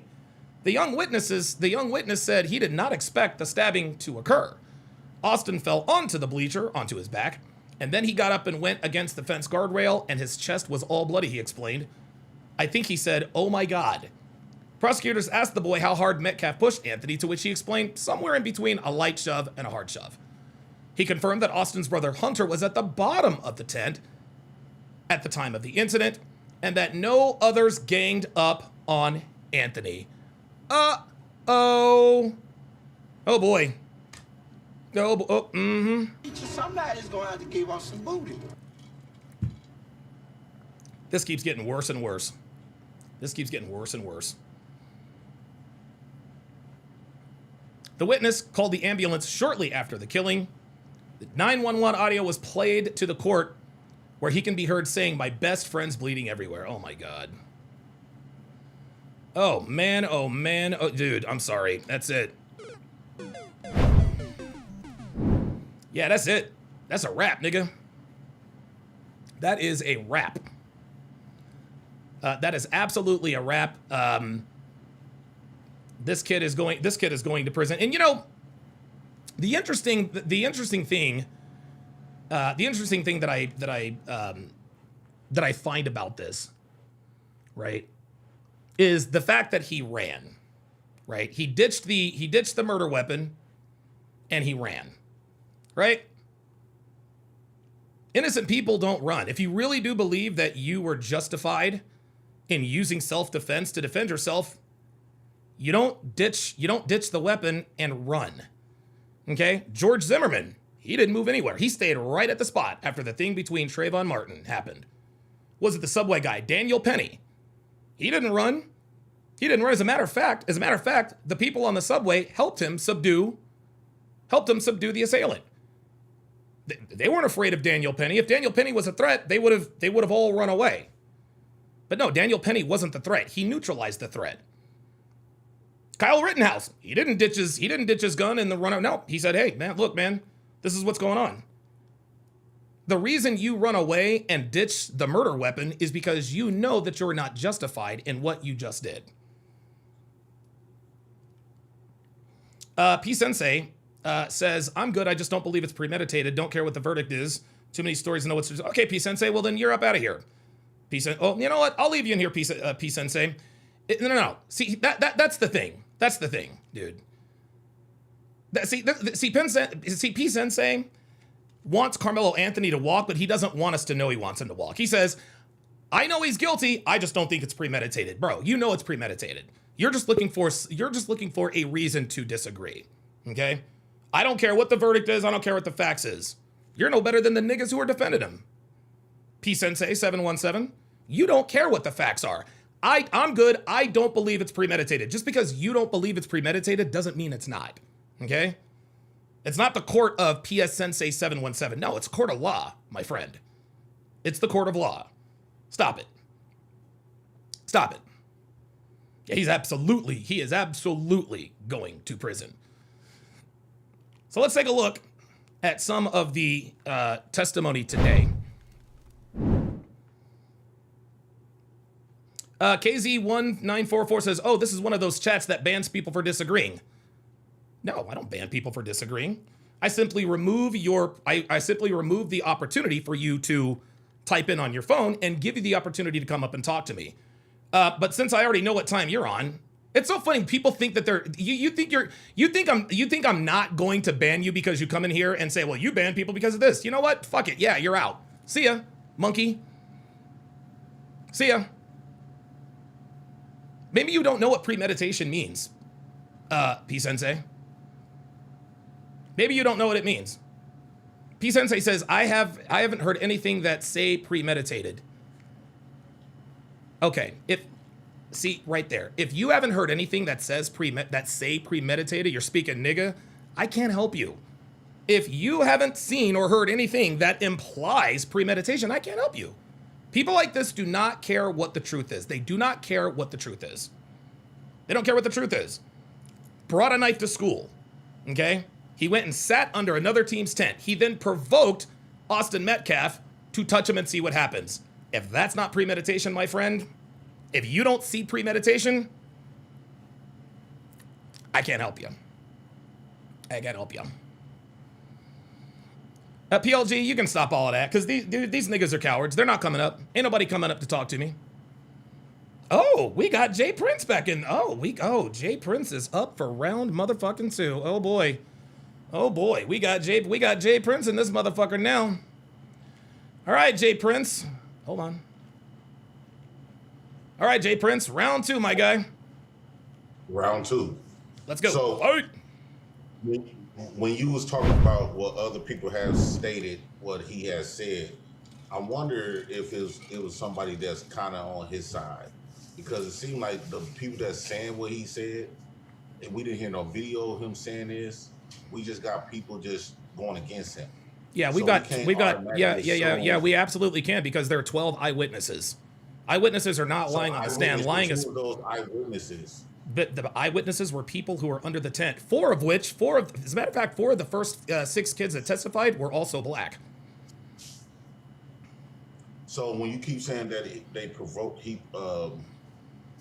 I didn't say he provoked him. I didn't say he. Hold on. I didn't say he provoked him. The witnesses said that he provoked him. Matter of fact, I think it was like 5 or 6. So the witness is going to provoke somebody to put their hands on him. What you said didn't make sense. How can I provoke you to put your hands on me? I don't know. If that's the case, then all men should never go to prison for hitting on a woman, because 9 times out of 10, are you basically saying that when men go to prison for putting hands on a woman, we all know how women do, right? They say they keep provoking, but what do they tell us? I don't care what a woman do. how she provoke you or antagonize you, you are not supposed to put your hands on them. This has True or nothing to false? do. This, dude, we're talking about the definition of provoking at this point. What is your point? Right. So even though Karmelo Anthony alleged provoke him, right? Even though the white boy was actually threatening, aggressive. No, he was not threatening and aggressive. There are eyewitnesses that testified yesterday and today that said it was Karmelo who was the aggressor, and that Austin Metcalf said out of his mouth, "I'm not going to fight you at a track meet." Are you even paying attention to what's happening? Because it's almost like you don't know anything about the case. So it's Karmelo No, answer the no. Before we continue, I need you to answer the question. Yes, I know a little bit about the case. You know a little bit about the case. I don't think. Say again. We know about the same amount. No, I know more than you do. Clearly, no. I know more than you. No, my thing is, I'm not just putting 100% trust on Karmelo. First off, you cannot honestly. Let's just say we on the same football team, and the opposite football team took one of our players out. Do you think I'm going to be do you think I'm going to defend my team no matter what? Or that's a different situation. A kid. One of our teammates lost their Okay, life. let me answer the question. A kid died. Not only do you have people from Memorial High School testifying against Karmelo Anthony, there are also 3 kids who are from Centennial High School that have given their version of accounts. Everyone under the tent, they all have the same story. Karmelo Anthony was provoking Austin Metcalf. Touch me and see what happens. Austin's like, dude, I'm not going to fight you at a track meet, dude. That is the case. You want to highlight that part what Karmelo Anthony said, but you're not highlighting the part that, first off, Karmelo Anthony was sitting down. The white boy was standing up over him and his brothers and a few other people. No, that's not the dude. That is not. No, that's not what happened. My point. No, you can't finish your point because you don't know what you're talking about. They played the video in court, and the video in court clearly showed that it was just Austin and Karmelo. It wasn't 2-on-1. It wasn't 3-on-1. Nobody ganged up on him, and multiple witnesses. Hold on, now you're gonna let me finish. Multiple witnesses said nobody ganged up on him. As a matter of fact, his brother Hunter Metcalf was at the bottom of the bleachers when the stabbing occurred. You don't know what you're talking about. Like, you're literally just talking at this point. Like, I don't mind having this debate with you, but you just don't know what you're talking about. Just because you got the controls of the platform don't make you right. You're right, but just because you running your mouth doesn't make you right. No, no, seriously, you still don't know anything. Like, you're just you're just making stuff up, dude. Jesus. Okay, so the main thing you've been saying is stabbing. It wasn't no stabbing. Stabbing means he got stabbed. That's not a stabbing. So the words mean something. You're right. There was no stabbing. Karmelo Anthony stabbed Austin Metcalf. Fine. And he didn't try to pursue and make sure he was deceased. So it's not. You can't say that he intentionally tried to delete him, because if he was intentionally trying to delete him, he wouldn't have to worry to ask, is the man? He didn't know the boy died. He was asking if he's still alive. He didn't think nothing was wrong. Okay, let me respond. He stabbed him in the chest. He didn't stab him in the arm, didn't stab him in the foot, didn't stab him in the hand. He stabbed him in the chest. Okay? Right? That's the first thing. Hold on. That's the first thing. Lucky shot. Okay, well, guess what? That lucky shot is going to get him landed in prison. He could have stabbed him anywhere. He stabbed him in the chest. That's the first thing. Hold on. Hold on. Let me. I get it. Just give me a second. So the first thing, that's the first thing. If I shoot someone and kill them, I'm still going to prison for the rest of my life. It doesn't matter whether I fired 6 times or once. So shooting, shot, stab, whatever. He stabbed Austin Metcalf to death. Oh my God, I cannot. Oh, my bad. Go ahead. No, I just can't believe. Like, I don't understand. I just don't. If you shoot somebody, you go to prison for life. That's not the case. Okay, you know what? I was making that point to try to. The child just got off from. I am not, dude, bro. I am not. Listen. I am not here to talk about other cases. We're talking about this case. Well, they're gonna bring up case law. No. Oh my God. Oh my goodness. Case law. Jesus. Do you know that case law? Okay. Here's how case law works. if case law is going to be used as precedent, it either has to be in that same state or it has to be a national precedent. So for example, let's say the Supreme Court says that if somebody pushes you and you stab him in the chest, that's self-defense. Well, then guess what? Karmelo Anthony is not guilty of first-degree murder, right? Because that's the Supreme Court. But just because somebody in another state did something or that's not the way it works in court, okay? Precedent and case law, it's got to be in the same state. If it's not in the same state, it has to be national, meaning Supreme Court. Or the same type of state that carries the same laws. The stand your ground law, which Texas follow up under. Can I please finish my point? Everything that stand your ground law, that Texas, the law that it says he did not provoke the situation. Actually, the white boy actually provoked the situation. It wouldn't have been no situation if the white boy would never inserted himself into a situation that he didn't have no business doing in the first place. Secondly, he kept provoking me. Even though Karmelo Anthony can say whatever he wants to out of his mouth, we was told sticks and stones might break my bones, but words won't never hurt. That don't give you no right to put your hands on nobody. The deal is off when you started assaulting and committing a battery, and you don't have to have draw blood for you to get assaulted. You look at everybody with boxing gloves, and you get punched in the face, you can get knocked out without showing no blood. Of course. Yep. So that argument that you made that you got to have blood to be attacked or assaulted, you got to throw that out the window. Fine, let's throw it out the window. Okay, now if Austin would have never inserted himself in a place that of a security of staff or whatever the case, move out the band, right? He would have still been alive. A lot of times, these people, you can't do citizen arrest, especially a teenager versus a teenager. He don't have that right. He doesn't have that privilege. What are you talking about? Nobody tried to citizen. He didn't try to arrest him. He just asked him. He asked him to leave the tent, dude. He just asked him to leave the tent. He didn't say, "Stop, sir. You are under citizen's arrest." He's like, he realized that he didn't have no authority, and Karmelo Anthony wasn't leaving. The best thing for him to do was, okay, let's go get security. Let's go get staff. When you go above and beyond, first off, he's not a trained security guard. He's not a trained staff to handle situations like this. He took it upon him. I understand that you trying to victimize this boy because he's deceased. Because he's the victim, yes. Yeah, I mean, look, I'm trying to victimize this boy because he's deceased. No, I'm trying to victimize this boy because he is the victim, sir. Jesus Christ. Well, he made himself a victim. Anytime, this is another thing you. So wait, hold on, real quick, and I'll let you go. So, are you telling me that Austin Metcalf's death is Austin Metcalf's fault? Yes, that's his own fault. You can get emotional about it, but that's his own. Bro, oh my God! Many different reasons on how he could have still been alive today.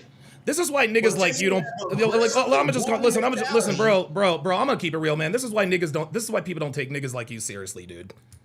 They really don't. Well, like this is why you hunkies are starting to die because you got so comfortable. Oh, are you threatening me now? And what our black people retaliate. See, you would have been comfortable if Karmelo Anthony would have died and Austin would have. No, I would not have. No, I absolutely would not have. See, here we go. Now you're just throwing around accusations. All of a sudden we have a crystal ball. What you would have been okay with? No, I wouldn't have been okay with anything. And here's another thing. You calling me the N-word, you saying niggas, so that goes to show you are very biased. You are you are participating, you benefit from systematic racism, and you trying to use the systematic racism laws and try to guilt trip and try to make Karmelo Anthony guilty based on a Eurocentric racist bias against black boys and black men. Okay, a black boy stabbed a white boy to death. He should go to prison. No, he should not go to prison in self-defense. Well, he's going to. It just seems like, you know what it seems like to me, Donovan? It seems like this is what it seems like as a black man. Here we go. As a black man. You probably should have led with this. I'm going to give you the floor. No, go ahead. Go on. You got it. Go on. Get it all out because I know where this is going. The only time black men get to have self-defense is when we had to defend black women or when we had to defend white men in the military. That's the only time, or if we protected them, if we had to take another black man out protecting a black woman or a white man or woo out the bam, right? That's the only time. But every time where's the instances where white people are committing the assaults and aggressive towards black men, we have to not do nothing. We have to basically let them kill us. And then that get talked about in court. They try to make us black people, just because you're going to go to prison, right? Because the whole jury is all white. It's an all-white jury. They trying to say that it's people of color. Mexicans, they still white. Puerto Ricans is still white. It's not one black person. I guarantee you. Let me ask you, Donovan, if that would have been an all-black jury, if it was an all-black jury, would you think that they would have found him guilty in an all-black jury? All-black jury would have acquitted him. You said what? An all-black jury would have acquitted him. Acquitted means not guilty. And this is how you know that the jury, he's not getting a fair trial. He basically just described the white people is not going to let him off the hook. Yes, I understand. Let him off the. Well, hold on. Let him off. Hold on. You said let him off the hook. Letting someone off the hook means that you're not punishing them for a crime. It means not holding them accountable. Your words, sir. What I said was they not going to. You said no. Right. You said they're not going to let him off the hook. Instead, you should have said they would have properly come up with a decision to the case. You said let him off the hook. You can't let somebody off. Hold on, let me finish. Let me finish. Just let me finish. You can't let someone off the hook if they haven't done anything wrong. So by your own admission, the fact that he has to be let off the hook, that implies that he did something wrong, and that's why he's on trial. Okay, he did take the boy's life. What I mean is let him off the hook. It don't matter if it was self-defensive or if it was legit. White people is not going to let no black man or no black boy get away, especially a white boy that's playing football. Of course not. Why should they? Why should they let him get away with it? Why should they let him get away with killing another student, regardless of the color? Why should they let him get away with it? The problem that we having, just like you are able to say, if it was an all-black trial, all-black jury, they would have acquitted him. Well, that's what happened with OJ, sir. We know in most of these cases, since they got an all-white jury, a lot of these all-white juries where white people commit the same acts against us get acquitted. So, oh wait, you mean like Derek? Oh, I'm sorry, like Derek. Hold on, like Derek Chauvin. Okay, and you point out one. What about Child? What about George Zimmerman?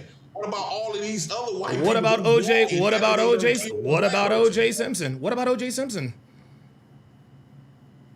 Bro, you can name about one hand of black. I'm not playing, bro. I'm not playing this game with you, man. I'm not playing this game with you. We're talking about juries and this and that and the third. The point is Karmelo Anthony. Juries matter. Okay, they do matter, but the jury's already set, so there's nothing you can do about it right now. The fact of the matter is that we're not coming in with a fair case. And Karmelo Anthony is not starting off with a fair case. If anything, it should have been half white, half black. Negative. That's in every case. It should be. Well, it's not in this. It's not in. Let me ask you: if you were on the jury, how would you vote? Guilty or not guilty? Based on the evidence and based on him just stabbed one time. Now, if he would have been stabbing, answer the question, sir. Is he guilty or not guilty?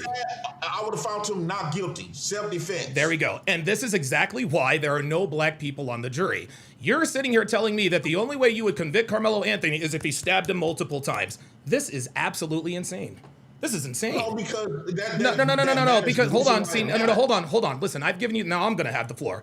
The example that I used not 5 minutes ago, I said, look, if I shoot somebody in the head and kill them, a jury is going to convict me whether I shot him once or 5 times. Karmelo Anthony stabbed Austin Metcalf to death. He stabbed him once. That's all it took.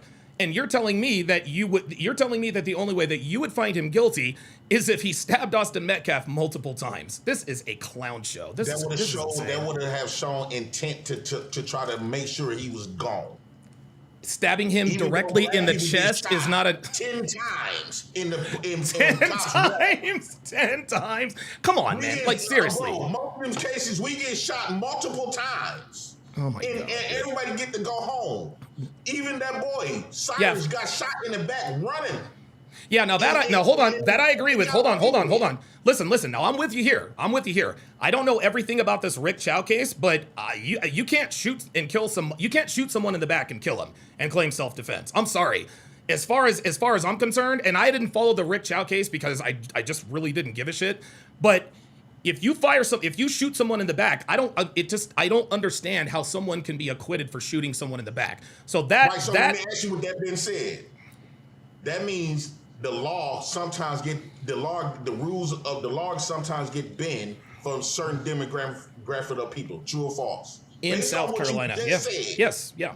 Yes, absolutely. So if the laws can get bent, how we just 100% got faith in a jury, in a court system that you just acknowledge that they bend the rules based on certain different grammars of people, and they also admits that black people, especially black men and black boys, don't get treated as equal as to if me and you commit the same crime, you might get better outcome than me.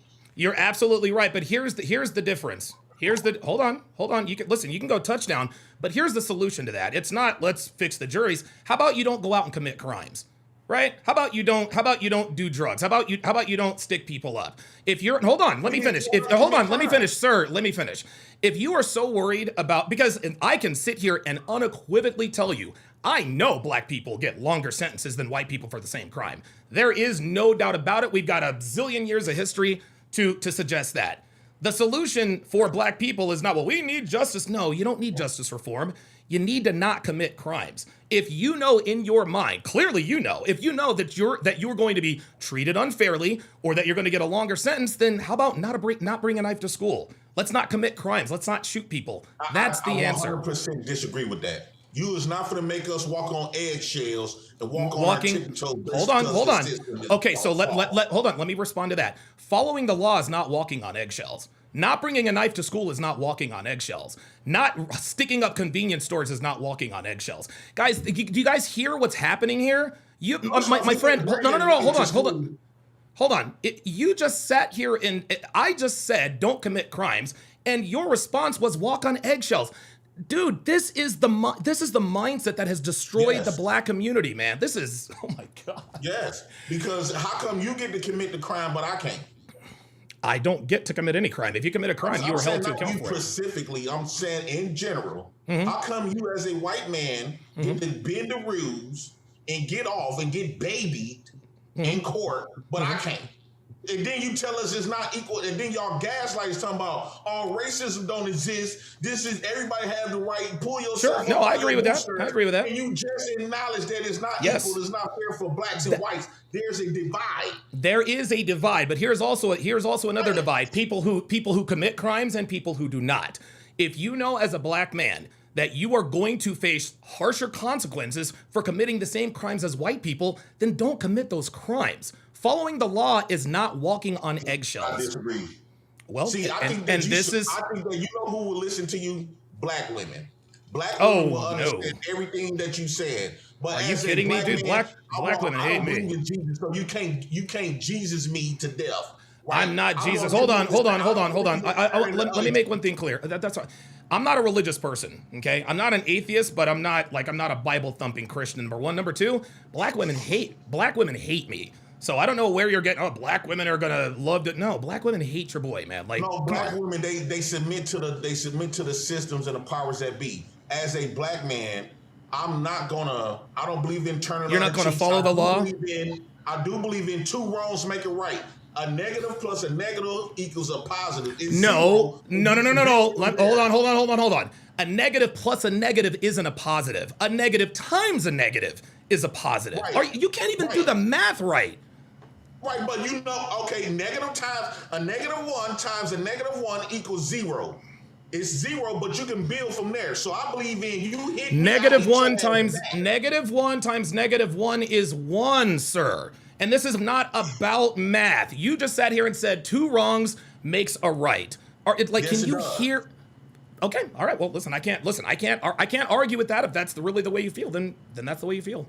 Yes, because I'm tired of y'all keep trying to make black men be something that y'all not. You're not going to allow somebody to come in and since the system is on your side, you are not going to, if that's the case, we need to lock up all of the police that got away with murdering black men and black boys and black women. We need to go get them. If Karmelo Anthony go to prison, that should open the doors for all the white people getting away with murder. Yeah, white people didn't bring a knife to school and stab a kid. And okay, now when it comes down to bringing knives to school, everybody know I was told that it was said that it was something that's dealing with he had to cut some of the gloves that he wear and stuff. It wasn't like a knife he brought to school. It was like something that football players have on the ground. They were at a track meet, not a football game. Come on, dude. A track meet, whatever the case, is to be able to cut some of the straps and stuff. It's used for the game. That's why he was there. He didn't bring a knife intentionally trying to target Austin. And right. I think the charges should make him acquitted by itself. If he'd have been charged with manslaughter, maybe you would have had a case. But just murdering, I think he's not guilty for that, and it's not premeditated. He didn't. And this is exactly this is exactly. Okay, you're right, but this is exactly why people like you are not on the jury. What are you putting your hands up in victory for? What are you talking about? You have no. People is not like me because I'm gonna see the reason why we have the white jury because the white people is no different. Let me say this, Donovan. Let me say this. All right. A lot of times when you go the questions they ask you, see, black people is so goddamn stupid. And they try to be fair and love. Tell me about it. Hold on, let me say this. And so you got those 3 black women, which was stupid to say that they didn't concede themselves locking up that black boy. Why are they stupid? Why are they stupid? Why are they stupid? Not playing a fair game in that court. Okay, so why are they stupid? I want you. Hold on, Donovan. The whites going to pretend like they don't have a bias. They're not going to acknowledge the bias because they want to see that boy in prison. So they're not going to pretend. They not going to tell the truth on those questions that they've been asked. So you're going to play the game just like I played the game when I had to take a test for work, right? And that's what the white people doing. And that's why I say black people, you are so stupid to me. And you keep you playing fair. White people is not playing fair. White people trying to get their just due for you taking their people out. It don't matter if they people was in the right or wrong. Perhaps the same could be said about your community. You're trying to get your lick back for 400 years of slavery that you had nothing to do with. I could say the same thing about you people. I think that, one thing about a bully, right? You can't reason with a bully. And white people is known bullies. Austin Metcalf was not a bully. He dealt with him. He told, you are projecting. Only niggas respond to riots. Oh my God. Dude, niggas respond to riots, not white people, man. You see the biasm? Yeah, so yes, I'm calling it like it is. Let me ask you something. Let's just get, hold on, let's just get this out the way. Are you racist against white people? I believe in being a man and retaliating when somebody do something to me. That didn't answer the question. Are you racist against white people, sir? Yes or no? Yes, in some occasions, yes. I do not believe that white people should have sex with black women, or black men should have sex with white women that give babies. Oh, you really don't have a problem with this. I don't go around and hate white people, but I do got a bias. It's my people before white people. Do you see who this is? Do you see who this is? This is my wife. Okay, so are you hating on my wife here? Yes, this is my wife. Yeah, looks good, doesn't she? Right? Is there anything? Yes, this is my wife. I've been with her now for 10 years. And I congratulate you that your wife is representing you. I'm in a disagreement if that would have been a black woman. Or if I had a white woman like that. I believe in everybody should stick to their own kind. You don't have to go outside your race to find love. That ain't love. Okay, all right. So now you're in my brain, right? I appreciate you for having the woman that you find to spend the rest of your life with is your race. You are not wrong for sticking to your own kind. So yes, No, I didn't say you're wrong for sticking to your own kind. Yeah, there you go. I don't go around and hate white people, but I am prejudiced. I don't got power to be racist. Black people can't be racist. You're not gonna. Oh my God! Black people can't be racist. Oh my God! All right. Black people cannot be racist. Okay, I'm gonna give it. Okay, all right, fine. I'm gonna give you the last word because this is going nowhere. I'll give you the last word, sir. And then if you have socials like if you have like a YouTube channel or an Instagram, drop your Instagram, because listen, even though we have had contentious conversations, at least you were brave. Listen, at least, look, I will give you this. I'll respect you for this in this regard. I respect you for coming up and having a conversation face to face, because I got a lot of people in the chat who are chatting exactly the same things you are, but they don't have anything to substantiate it. At least you came up and attempted to have a civil discussion. Even though it got contentious, I still respect you for coming up. So I'll give you the last word. Tell everybody where they can find you. Okay, so first off, you can find me at Chaotic Truth and T-Max Network. Okay. T-Max Network. Okay. And then my IG is JAY Prince 4535. J Prince 4535. Okay. I actually went viral on Pop the Balloon not too long ago. No shit. What about? Huh? What? It's on TikTok. Thank you. All right. Yeah, I'll give it a look. Huh? I'll give it a look. I'll give it a look. Like, I genuinely mean that. And what I'll do is I'll also have Charleston White and okay. And when the food stamp government hit, I've been on WordStar plenty times. Okay. So the last thing I want to say to this, Karmelo Anthony, you are not getting a fair trial. The moment they, out of 500 people, 600 people, 500 to 600 people, they can find 5 or 6 black people. So we wondering, they trying to highlight a handful of 2 or 3, 3 or 4, I would say 3 to 6 black people, right? Okay. To say that they had ill intentions on the jury. What about the other 490 some people, right? How come they not highlighting the white people that had their bias? But they keep trying to narrate the bias off the few, about, I would say 10 black people out of 500 to 600. Why they not? First off, I want to talk to those people who allegedly that was black that got banned from the jury, right? Okay. Because one thing we know about white people, when they narrate this shit, they make the shit sound so. Yeah, but again, people like you are literally doing the same. Listen, people like you are literally doing the same thing. You guys are just making stuff up, man. And here's another thing. White people did it too because they clearly. There it is. There it is. See, okay, fine.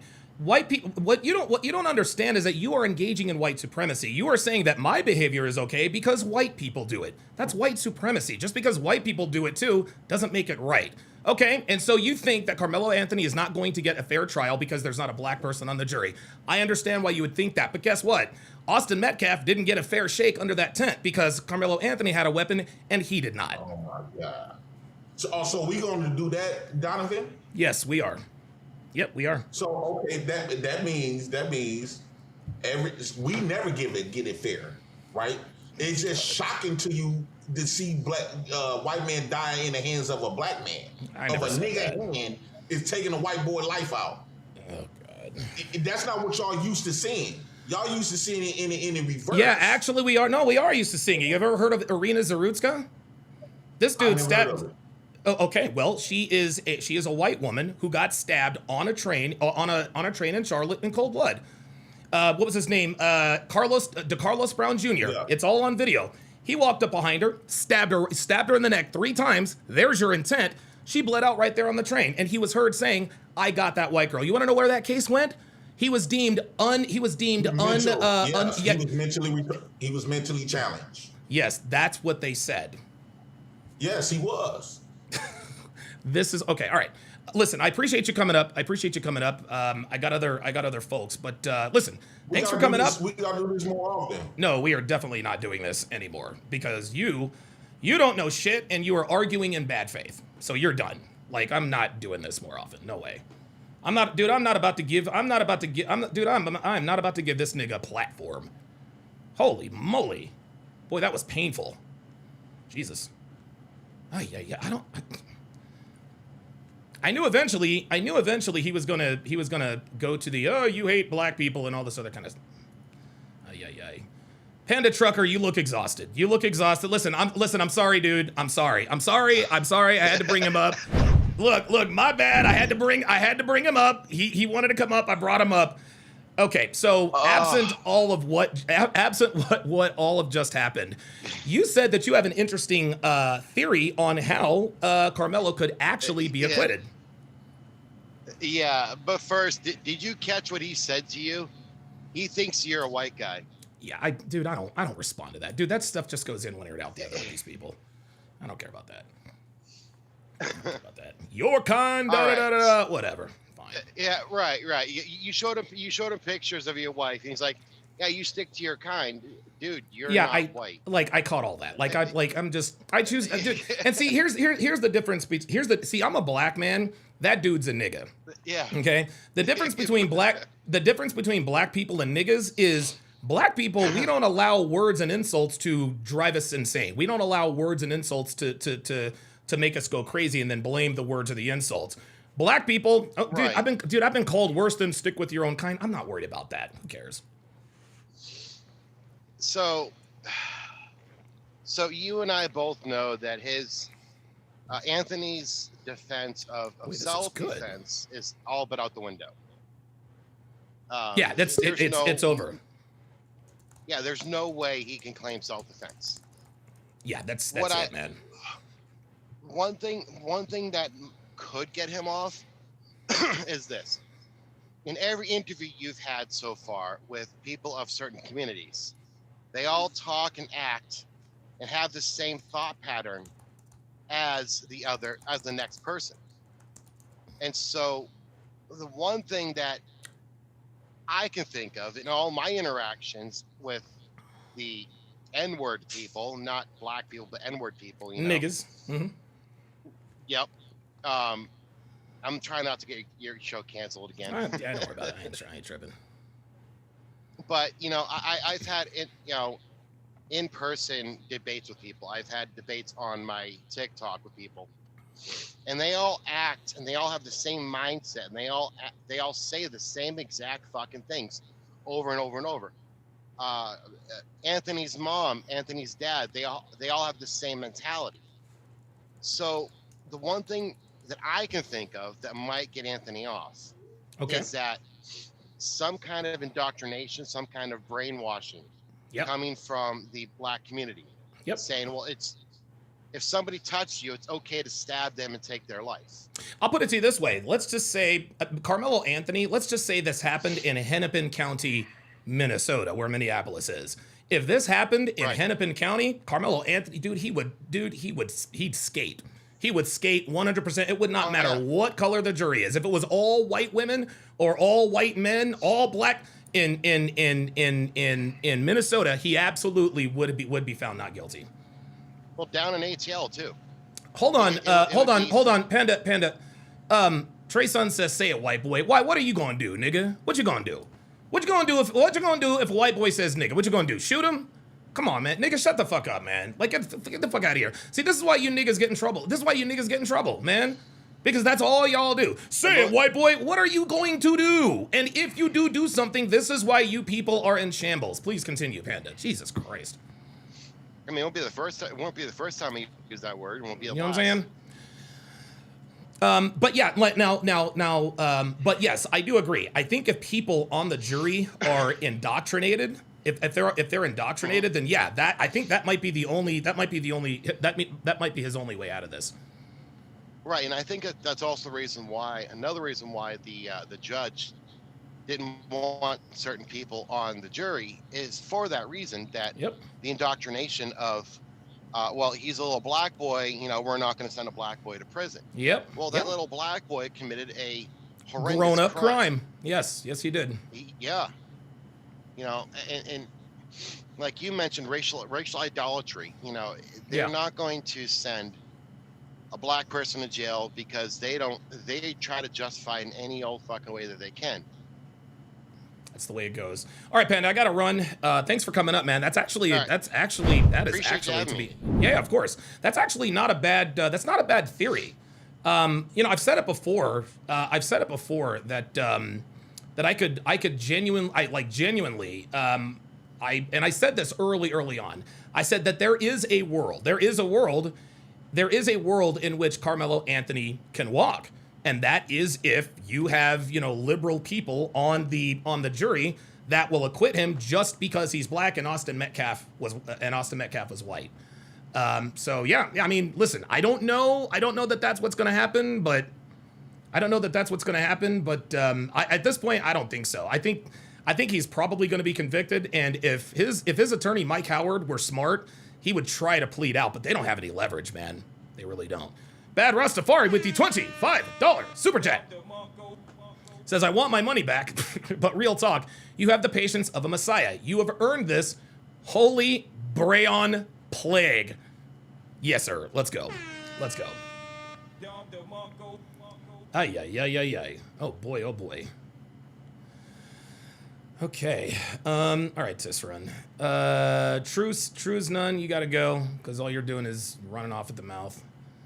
Who else? Who else? Who else needs to go? Who else needs to go? Who else is in here just talking crazy, man? Because y'all just, dude, you niggas just be in here talking. Legend said with the $5 super chat says he was told to leave 15 times, refusing to leave the tent. If I'm afraid for my life, you only have to tell me once to leave or not tell me at all. There you go. There you go. Guys, listen, I hit him with fact after fact after fact. That's the problem with these people. They don't care. They don't care about the truth. They do not care about the truth, man. Sheila asks, you think Karmelo might have stolen stuff in his bag? Yeah, it's possible. It's possible. But even if Karmelo had stolen something, that's not the worst crime he committed that day. That's not the worst crime he committed that day. Ms. Jimmy's Girl says, Collin County is all Republican, but the heart of the Bible Belt. Yep. Yep. Alden Outdoors says, I love when people talk tough behind a keyboard. Yeah, they all do. Lord Beerus, haven't seen you in here in a while, says racists divided the country into separate asylums posing as culture. Like there's a blood test to prove who's American apart from who's native. LMAO, the insanity of it all. Yeah, right. If you want to go, if you want to go macro. But what that conversation just demonstrated was that A, this is why there are no black people on that jury, okay? And B, they don't care about the truth. Black people do not care about the truth. Okay? This is, and I'm not even done yet. There is overwhelming evidence to suggest Austin Metcalf didn't. He did not attack this kid. He wasn't ganged up on. It wasn't 2, 3, 4, 5, 8 on 1. No, it was 1-on-1. Eyewitness accounts, man. Eyewitness accounts, guys. They don't care. They just don't care about the truth. No logic, no rationale. Black. Insane. Like this dude literally, and dude, I wish I would have had the time to call him out on this. He says that the black women didn't have sense enough to lie on the questionnaire. That's why there are no black people on the jury. The man just sat here and said that they're stupid. And they're stupid because they didn't lie, they didn't have the wherewithal to lie on their questionnaire to try to get on that jury. This is why black people are not on that jury, guys. This is why they're not on the jury. Because more, and I don't know what the percentage is of black people who think like this. I don't know if it's not all. It's probably not even most, but it's certainly enough. It's certainly enough. There are enough black people who have this sentiment. And here's where the prosecution was smart. They said, okay, we can't dismiss them because they're black. We're gonna have to find that something all three of them had in common. We have to find something all three of them had in common. And what all three of them had in common is that they couldn't see themselves.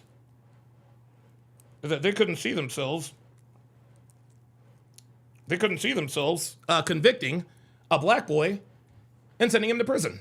They couldn't see it. You can't have someone on the jury who already has their mind made up.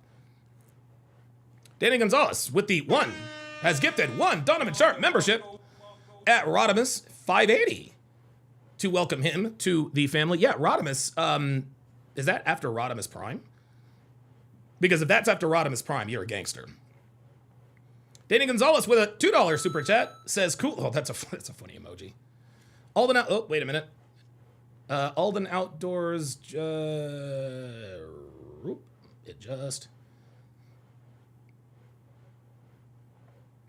also says, a witness said Austin lightly pushed Karmelo just before being stabbed. Yeah, I know. Like, dude, this is, like, it's over with, dude. Like, this is done. This is done. Absolutely over with. Wow. Okay, let's go back to the testimony. So here are the live updates. This is from today, as a matter of fact. So at 2 p.m., and this is local time, Eastern Standard, Central Time. Dr. Elizabeth Ventura, the Collin County Chief Medical Examiner, took the stand. Metcalf's parents and other members of the Metcalf family chose to leave the courtroom. Why is this? Hang on, y'all. We do it live.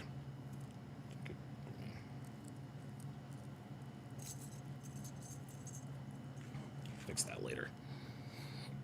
1 p.m. Teen's testimony. Wait a minute. She took the stand and then Okay. So the teen's testimony continued. Defense attorney Toby Shook began cross-examining 18-year-old Para after the lunch break. He was the teen that Anthony knew sitting under the Memorial High School track tent. Uh-oh. Oh boy, this is Karmelo's homeboy testifying. This is Karmelo's homeboy, one of Karmelo's homeboys testifying. Let's see if there's any bias. When asked about their friendship, Para said, every now and again, we got together. The defense showed jurors pictures of the two hanging out and pointed out that they got together at least 3 times over a 3-week period. Para agreed, but said he only hung out with Anthony when Anthony's girlfriend was around. He said Anthony's girlfriend was a common friend. Oh boy. Listen, that could take an unexpected turn. It sounds like this boy Para. It sounds like this kid Para is about to get with Karmelo Anthony's, soon-to-be ex-girlfriend. Karmelo Anthony's going to have many girlfriends in prison, or many boyfriends, rather. Shook asked Para why he didn't speak up when his teammates were asking Anthony what he was doing under the tent. I didn't feel the need to, he said. Okay. 11:15 a.m. I don't know why it's going backwards. Eddie Parr, the team knew someone I knew. Yes, sir. Okay, so he says, you are the common denominator between Karmelo Anthony and Memorial, the prosecutor asked. Yes, sir, he said. Did you think it was weird that Karmelo Anthony was in your tent? The attorney asked. At that point, if I'm the defense, I'm like, objection. Like we can't, who cares what he thought, right? Like if I'm the defense attorney and he says, do you think it was weird that Karmelo Anthony was under your tent? Why did Mike Howard not say objection, Your Honor? This is speculative. I'm not even a lawyer. Objection, Your Honor. What Para thinks is weird or not weird has nothing to do with what happened. So, dude, oh my God, dude, Karmelo's being let down by his people and his lawyer. Jesus. Yeah, Para said. He testified that he didn't know Anthony for long, but never asked him to leave. He recalled Metcalf getting defensive over an outsider being in their tent. He said that Metcalf was always leading, always protecting us. How about that? How about that? Yahis Power 81 says that's even more of a reason to get the proper authority. Let me ask you something, Yahis Power. Are you a Christian? Are you religious at all? Just curious. Just curious. Para, who is Karmelo Anthony's homeboy, says Anthony was provoking Metcalf. He recalled him saying something like, touch me, you're going to have to move me. He also saw Anthony put his hand in his bag. Oh boy. Oh boy. He broke down on the witness stand while testifying about seeing the stabbing. He admitted to being mad at Anthony because of what happened. Para agreed with all the other student athletes who have said this case is not about race. He said Anthony had no reason to stab Metcalf and no cause for self-defense. Somebody's going to have to give us some booty. This dude is cooked. This dude is cooked. 16-year-old student athlete. At 10 a.m., a 16-year-old student athlete who knew Metcalf from middle school took the stand next. He said he was sitting under the memorial tent that day and was scrolling on TikTok. He recalled Anthony sitting down next to him and saying something like, crazy weather, huh? Okay, making small talk. He said another teammate noticed Anthony and asked him, who is this guy? The teen said Anthony replied, I'm a nobody. The teammate replied, if you're a nobody, then get out of our tent. The teen testified that Anthony responded saying, "Fuck y'all." Dude, this is so bad. Y'all, this is crazy. This is crazy. This is crazy. The teen testified that Anthony repeated, "F y'all, I'm not going to leave. Y'all are a bunch of pussies. Y'all not going to do anything." Guys, this is provocation. He is provoking them. Y'all ain't gonna do nothing. Touch me and see what happens. Punch me and see. No, y'all ain't gonna do nothing. Guys, this is provocation, guys. This is provocation. He said Anthony also threatened, "Touch me and see what happens." Metcalf told him, "I'm not going to fight you." This teen, who said it was his first track meet, likely his last, testified that Metcalf didn't do anything to get stabbed in the chest. Under cross-examination, he admitted that Anthony wasn't yelling or anything like that. He doesn't have to... Okay, just because he didn't yell doesn't mean he wasn't being hostile. Just because he didn't yell doesn't mean he wasn't provoking anything. Like, what are we talking about? What are you talking about? Yasis Power, I need you to answer my question. Are you religious? Are you a Christian? I need to know if you're religious. Like, I need to know if you're religious. You know what? I'm just gonna get rid of you because you're just in here talking shit. You're in here just talking shit, just disagreeing, just disagreeing for disagreement's sake. You're not making any sense. But I'll tell you what. I'm only gonna put you in timeout. I'm gonna put you in timeout for 5 minutes. If after 5 minutes you're still on some bullshit, then I'll ban you forever. But if listen, you are more than welcome to come up and talk to me about it. If you feel that strongly, hashtag pull up. Okay? The link is right there in the chat and also pinned at the bottom. By the way, Devin just brought Jarritos. What flavor, you ask? Watermelon, of course. Donovan's white wife brings him watermelon flavored soda, proving she's racist. Let's continue. This teen who said it was his first okay. 15-year-old student athlete. The next teen to take the stand was a 15-year-old from Memorial High School who was also on the football and track team. He said that Metcalf was, quote, like a big brother to him. "We all told him to leave," the teen said, referring to Anthony. So it wasn't only Austin Metcalf that was giving him static. "We all told him to leave." He testified that Anthony, quote, got irritated and tried to provoke us as he was asked to leave. He remembered seeing Metcalf fall down the bleachers with blood on his chest. He also said that when the team returned to the bus, everyone was crying. "That sucks. We couldn't believe what happened," he said. "Did Karmelo Anthony act in self-defense or commit murder?" the prosecutor asked. "He committed murder," the teen said. Holy moly. Wow. Danny Gonzalez with another $5 super chat says, "But Donovan, it had to have been a white trailer park trash that influenced him, because that's exactly what white trash says. You ain't gonna do nothing. Yo. Listen to DG getting in on it.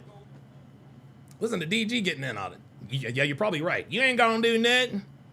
You ain't got nothing in your bag. Not a chance." Now we're at the first witness to take the stand on Saturday morning, which was earlier today, was a 17-year-old Memorial High School athlete. He was initially under the Memorial tent, but was walking down the bleachers when the deadly encounter happened.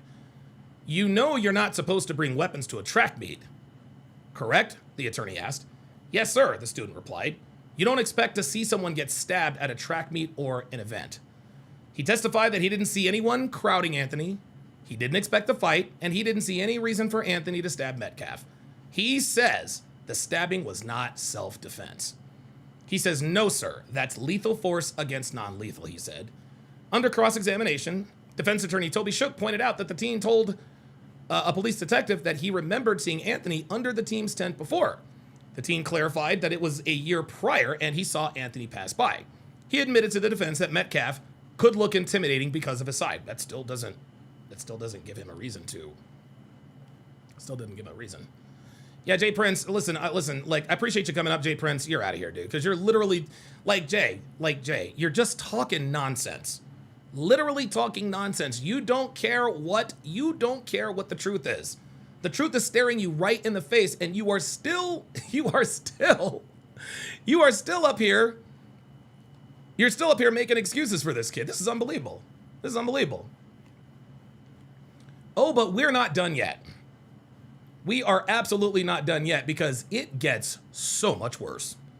Oh, it gets so much worse. It gets so much worse. This is bad. Hang on.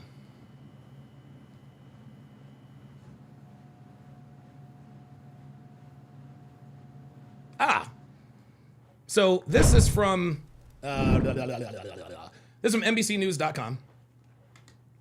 This is from NBCnews.com.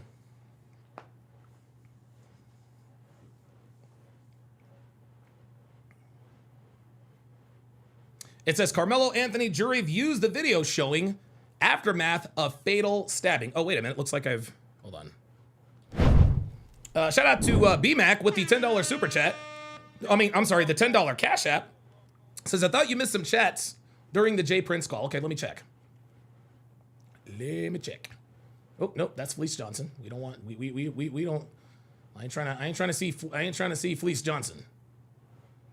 Now I like you, and I want you. And we can do it the easy way or the hard way. So the choice is yours. I'm just saying, I ain't trying to fuck with Fleece Johnson. You feel me? I ain't trying to fuck with that nigga. Ain't trying to fuck with that nigga. All right, let me check my super chats. Yep. Let me see if I missed any. Oh, guys, we are not done by a sight. You guys are, dude, this is gonna be like, this is all bad. This is all bad. Let me check and see what we got here.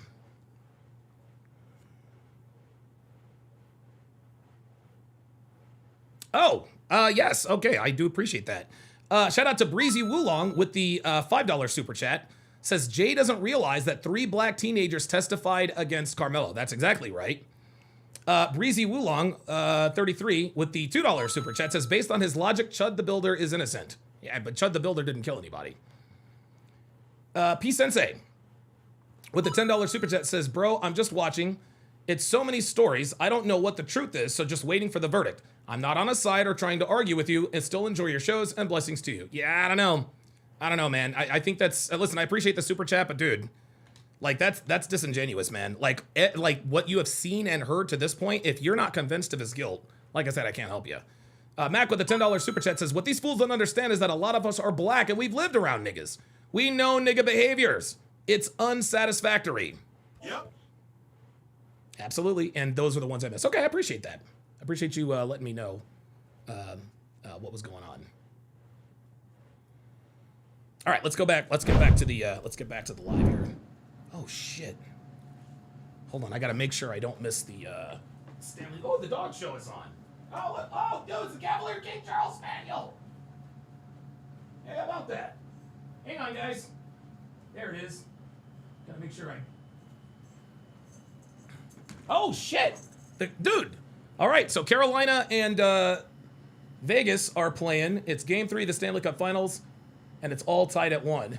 Just don't let fucking Logan fucking Stankoven get the goddamn puck. Jesus.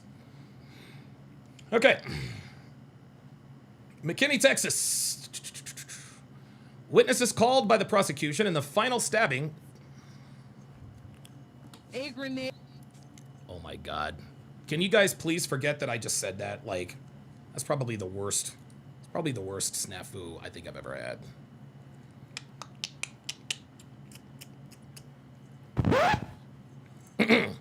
Witnesses called by the prosecution in the fatal stabbing of a student at a track meet testified Friday that Karmelo Anthony provoked the altercation that led to the death of 17-year-old Austin Metcalf, a student from a rival high school. Testimony continued in a Texas murder trial.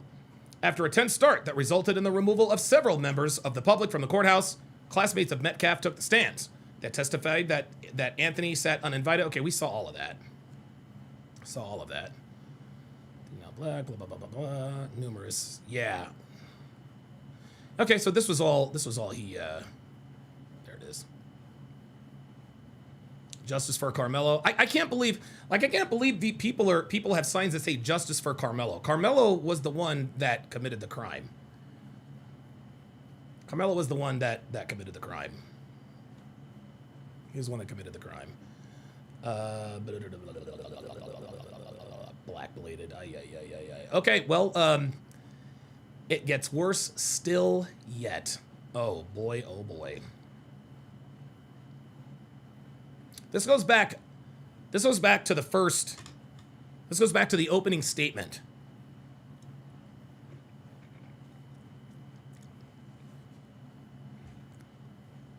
This goes back to the opening statement. Johnny Ray Jackson says, "Can we get a legal expert and not a fucking activist to give an opinion?" Yeah. Tune into CNN, tune into NBC, Fox News. You'll see plenty of it. You'll see plenty of it. Sheila says justice for Karmelo would mean life behind bars. Yep. Absolutely. We also learned Thursday, during Thursday's opening statements. Whoops, that's not what I wanted to do. Oh, that's not good at all. Hang on. Damn it. Damn it. Oh, motherfucker. Hold on, guys. We do it live. There we go. Jesus, I hate... Tell you what, live streaming is not for the weak, y'all. I will tell you that right now.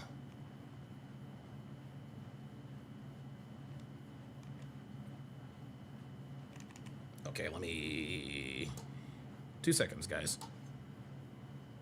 Okay, there we go. Okay, there we go. All right. The chat was acting up. The chat was acting up. All right. Okay, very good. All right.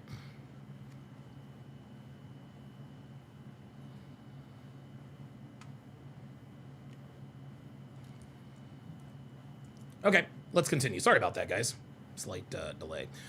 We also learned during Thursday's opening statements that after Anthony stabbed Metcalf, coaches working for Metcalf's school had to chase Anthony down and detain him. Did you hear that? Had to chase Anthony down and detain him. He tried to flee the scene, guys. He tried to flee the scene. If he really thought that his actions were justified by self-defense, why would he run? Why would he ditch the weapon? The prosecutor stated that Anthony tried to exit the stadium after disposing of the knife. But as Anthony fled, Austin Metcalf's twin brother Hunter lifted Austin's shirt and saw a, quote, gaping hole in his chest. My God. At that point, bystanders pointed out that Anthony was running away. And some of his coaches ran after him. This was when a student named Hudson Dean told an athletic trainer that he saw Karmelo Anthony throw a knife into the stands. Oh my God. Meanwhile, a coach named Joshua Redman, who stayed with Metcalf, recognized immediately that, oh man, that he was going to die. Redman had military training and said Metcalf was making very labored breaths, indicating that his brain was running out of oxygen. Oh my God. Metcalf lost his pulse before the ambulance arrived on the scene. According to NBC, Anthony fled the scene and tried to exit through the front gate. Fled the scene and tried to get away. He attempted to blend in with the crowd, which was rushing out of the tent. But he didn't get that far. Several coaches stopped him before he made it to the exit. This kid tried to get away. He tried to get away. Guilty people, dude, innocent people don't run. Daniel Penny didn't run. Kyle Rittenhouse didn't run. George Zimmerman didn't run. They all knew that they were justified in acting in self-defense. Insane. Oh, Tabasco's Academy. Oh my God. Oh my God. Tabasco's Academy with the very first super chat on my alternate channel. $10 super chat says Cavalier King Charles. I love those guys. Yo! There you go. BS Profile says, I hope he shares a room with Diddy. No, he's not going to share a room with Diddy. He's going to share a room with this nigga. Somebody's going to have to give us some booty. Mm-hmm. Yes, sir. Yes, sir. Yes, sir. Felice Johnson is going to be his roommate. Felice Johnson. Hang on a second. Give me a second. Dude, Johnny, get the fuck out of here, dude. You're just in here causing goddamn trouble. Shut the fuck up, man. Get out of here. It's fucking Johnny Ray Jackson ass nigga. Fuck out of here, man. Yeah, dude, just get out of here, man. You're just in here talking shit. Fuck out of here. Innocent people don't run, guys. In particular, the article continues, Coach Robert Starr, who worked as head track coach at Metcalf School, testified that he, quote, hopped over a gate and approached Anthony to stop him. So Karmelo Anthony was trying to leave the scene. There's no question about it. There's another major element of this trial that until now has been minimized and downplayed by the media. It's the surveillance video showing parts of the altercation from a distance. This is footage that hasn't been released to the public. The authorities are hiding it just like the British government is hiding several videos involving the murder of Henry Nowak, right? But as we've discussed, a small number of news outlets have been allowed to see the video and describe it to their audience. In every case, the outlets have said it's useless. They've told us for an entire year that there's nothing interesting about the footage. But if that's the case, it's very odd that the prosecution made the video a centerpiece of their opening statement, as well as the first testimony that the jury heard. Jurors watched two versions of the footage, a raw video and a version that was enhanced. And then prosecutors questioned a video forensic expert who works with the DA's office about the footage. The entire tape lasted for 15 minutes and 20 seconds, and it begins with the Metcalf brothers entering the stadium. At the 3-minute, 24-second mark, Anthony enters the stadium. At 7 minutes, 57 seconds into the video, the forensic expert says that the, quote, people started paying attention to what was happening under the tent. One person appears to push another under the tent. One person. The physical confrontation lasts for a couple of seconds. There's a flurry of movements, as described by NBC reporter in the courtroom. Anthony, quote, exits the bleachers at the top of the tent, goes onto the walkway, down a ramp, and into the parking lot, and appears to alternate between running and walking throughout. Oh boy. As Anthony exits the bleachers, someone is pointing at him. At 12 minutes and 30 seconds, Anthony is being escorted by police. Oh, Jesus Christ, this Frederick dude, get out of here. He wants to know why I was fired by O'Shea. I was never fired by O'Shea. And who cares? Like, dude, bro, get out of here, man. Bro, Frederick, you're a fanboy, dude. Like, dude, get off my dick, bruh. Like seriously, like, get off of my fucking dick, dude. Fucking weird. Jesus Christ. Mac with the $20 super chat. Yeah, he says, this is actually a lot worse than I thought. Karmelo is done. Yeah, he ain't getting out of this one. He ain't getting out of this one, y'all. He is not getting out of this one. Wow. From these descriptions, which were provided by reporters who could barely see it since the TV wasn't angled towards them, we can conclude that indeed the video footage is highly relevant evidence. It's not worthless as every media outlet claimed. Instead, to the contrary, the footage is strong evidence of Anthony's guilt. If Anthony had truly acted in self-defense and neutralized the dangerous threat, there would be no, this is what I said, there would be no reason for everyone to run out of the tent in a panic and point towards Anthony so that the coaches and the police would apprehend him. Oh my God, oh my goodness. When Daniel Penny neutralized the violent homeless schizophrenic on the train, people didn't run out of the subway car and tell the police to arrest him. Instead, they helped Penny restrain the vagrant. And they were relieved when he took care of business. So the fact that this footage shows the opposite reaction from bystanders, the fact that it shows how horrified they were by what Karmelo Anthony did, strongly suggests that he committed murder. And the other students were worried that he'd killed them next, like a mass shooter. I don't know about all that. And it's obviously they weren't worried about that because, dude, remember, he tossed the knife and ran, so I don't buy that. It's also important to point out that one of Austin Metcalf's teammates, who is black, ran after Karmelo Anthony. New state witness Vincent Cooper, a coach at Frisco ISD, is now testifying how he assigned to manage Karmelo Anthony after the stabbing and stop him from leaving the football stadium. Later, Cooper was asked to calm down a teammate of Austin Metcalf, pictured below, who was angry about Austin's stabbing. Austin's teammate, who is black, wanted to attack Anthony. He stabbed my brother, the black Memorial teammate of Austin Metcalf said. The teammate explained that he was on the football team with Austin and considered him family. Well, isn't that interesting? Isn't that interesting? The first person who wanted to attack this nigga was a black person. How about that? This dude, he is all the way cooked. He's all the way cooked. Holy moly. This was an immediate reaction from Metcalf's black teammate. His testimony is completely fatal to the left's entire narrative about this case. If he thought Austin Metcalf was attacking Karmelo Anthony because he's black or whatever, then the odds are pretty good that this particular individual wouldn't lunge after Anthony and try to avenge his fallen teammate. But that's what he did, because in the moment, he recognized exactly what Karmelo Anthony had done. Although it's not clear who did the pushing in the video, it's certainly possible it was Austin Metcalf. Metcalf pushed him, it is what it is. Witnesses said that Metcalf, as a part of his effort to get Karmelo Anthony out of the tent, applied some physical force. But obviously, when you're unarmed and you push someone without even knocking them over, you're not using lethal force. The person you push isn't allowed to murder you because he can't possibly have a reasonable fear for his life under these circumstances. Remember, he kept provoking. Touch me and see what happens, blah, blah, blah. You don't provoke someone that you are genuinely afraid is going to kill you. Incredible.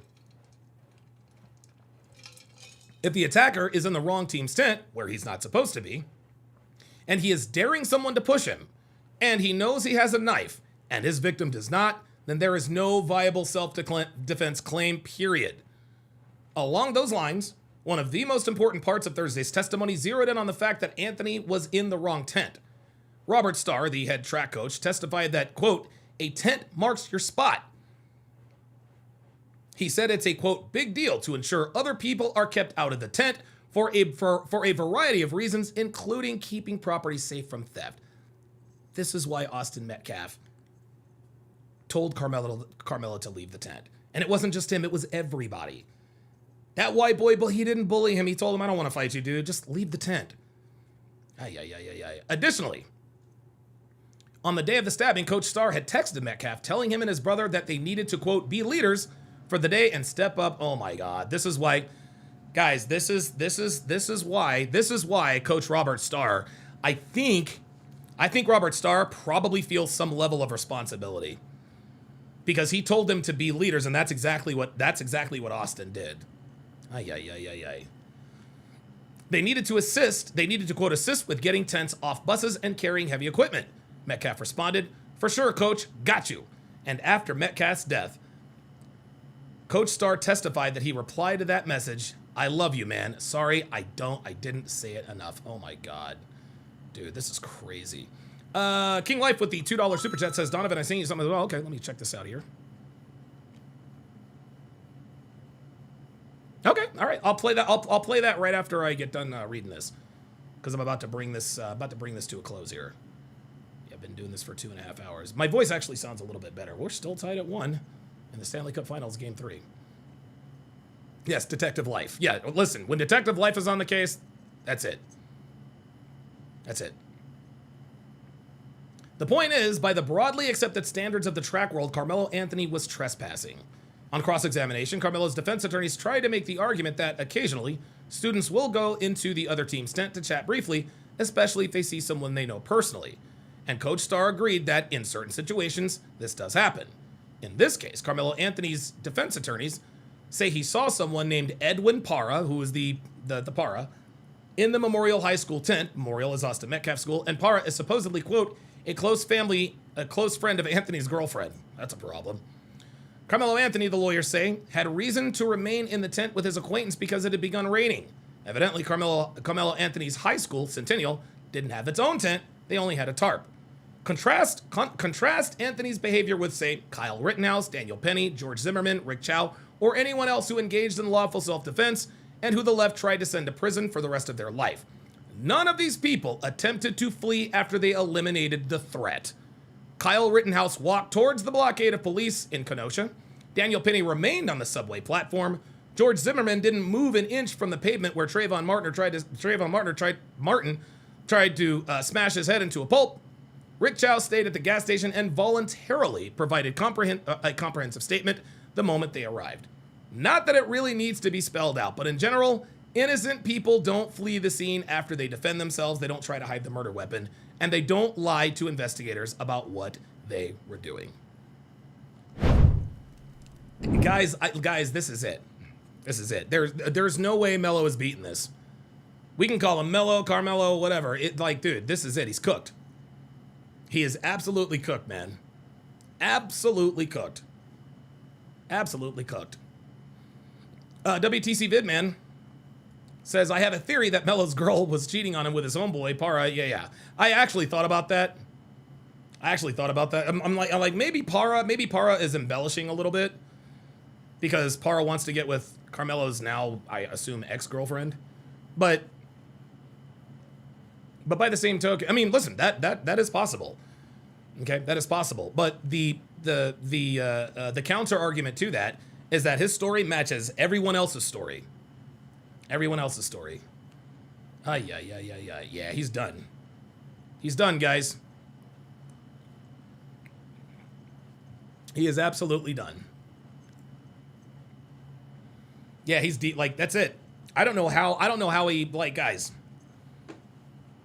The only way Army's convict BF says still dodging my debate. Who are you? Like, who are you, Army's convict?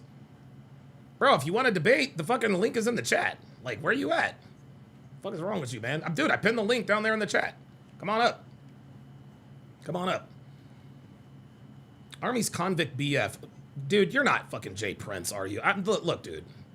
Big J06 says, if anything, it's manslaughter. No, this is murder. This is murder. This isn't manslaughter. Okay, I'm not gonna, like, no. At this point, like, dude, yeah, this kid needs to go away. This kid needs to go away for 50 years. This kid needs to go away for 50 years, man. This kid he tried to run away. He tried to flee the scene. He tried to ditch the weapon. Yeah, man. Yeah, he needs to go away for life. He needs to go away for life, for real. For real. Because this is, like, dude, guy, this is why the state rested their case today. This is why they rested their case today. Their eyewitnesses literally buried this kid. That's it. Self-defense is out the door. You brought a knife to school. You sat under a tent you knew you weren't supposed to be under. You started a confrontation. You escalated the confrontation. Insane. Insane. Somebody is telling somebody to pull up or shut up.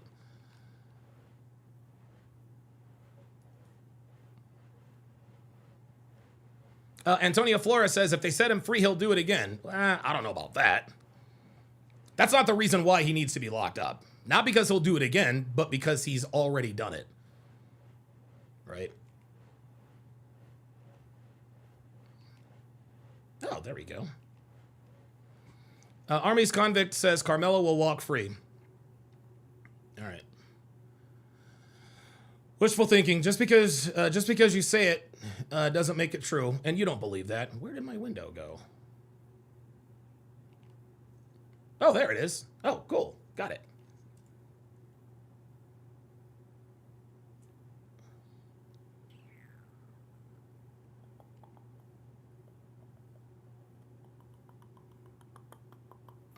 I saw Tracy up here. Tracy. Where you at? Now you don't want to be on camera all of a sudden, huh? You saw that I saw you, now you don't want to be on camera. Well, what's the hurry? Yeah, Tracy's not about nothing, man. See, she just wants to come up here and cause trouble. Bro, all right. You know, listen, I'm going to give you one more chance. If not, I'm going to ban you from the studio. Yeah, there it is. Now you're done. Now you're done. That's it. That's it. That's a wrap, dude. That's a wrap. He ain't trying to do nothing. Oops. Wait a minute.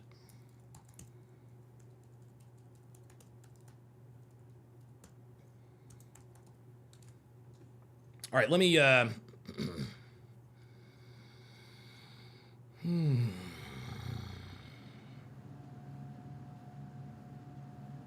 Yeah, Tracy might not have teeth. Ebel, I think, is a troll. Ebel, I think, is the troll. You're just, yeah, he's an angry young person. Okay, so I know you're black. I know you're black. PLD, have good news to share. Don, come. No, man. I don't like, dude. This is not the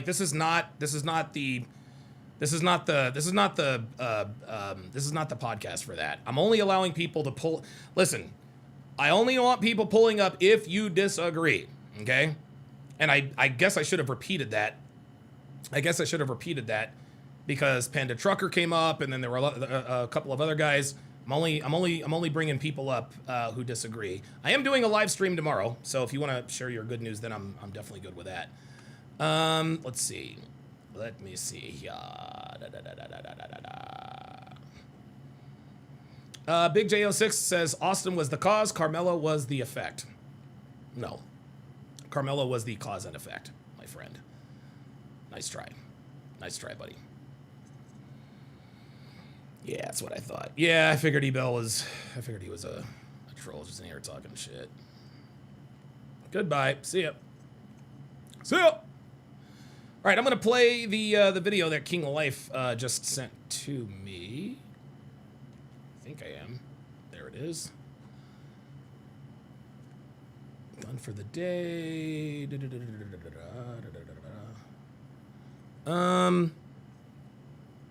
Is there King Life? Is there a video in here?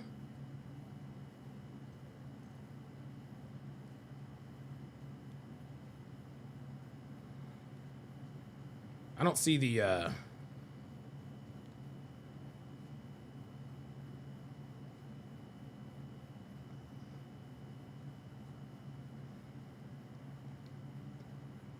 Oh, maybe this is it. Okay. Hello, everybody. I'm Heather Hayes. And I'm Steve Eager. Within the last hour, a jury has been chosen to decide the closely watched murder trial. Oh, yeah, we already know about that. Says, yeah, the messages I sent earlier. Oh, okay, day 2. I'll play this one. Come on. Legitimate reason other than to provoke, because that's what he did. Oh. When I played football, we had an expression.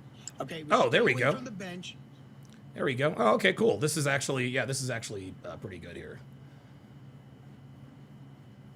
So this video is entitled, "What did Karmelo Anthony's actions reveal?" Let's check it out. Unless you're looking for a brawl. That was what they instilled in us from day 1 of freshman football camp. You stay away from the bench unless you're looking for a brawl. And that was the thing that we were taught. And when you go into someone's tent, there you go. We take that very personally because that's our home. Yes. So you're an interloper in my home. You have come in unwanted, uninvited into my home. Athletes take that very seriously. He should have known that, okay? And he should not have been there. There was no legitimate purpose other than to incite. There you go. And to get a response. Yep. And he did. He absolutely did. Oh, God. What the hell is this?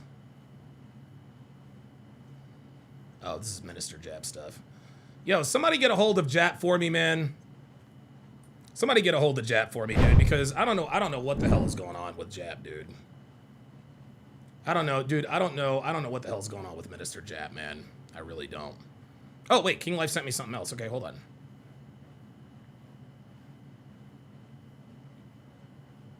Wow, 1 hour and 14 minutes. Damn, dude. What's in this video?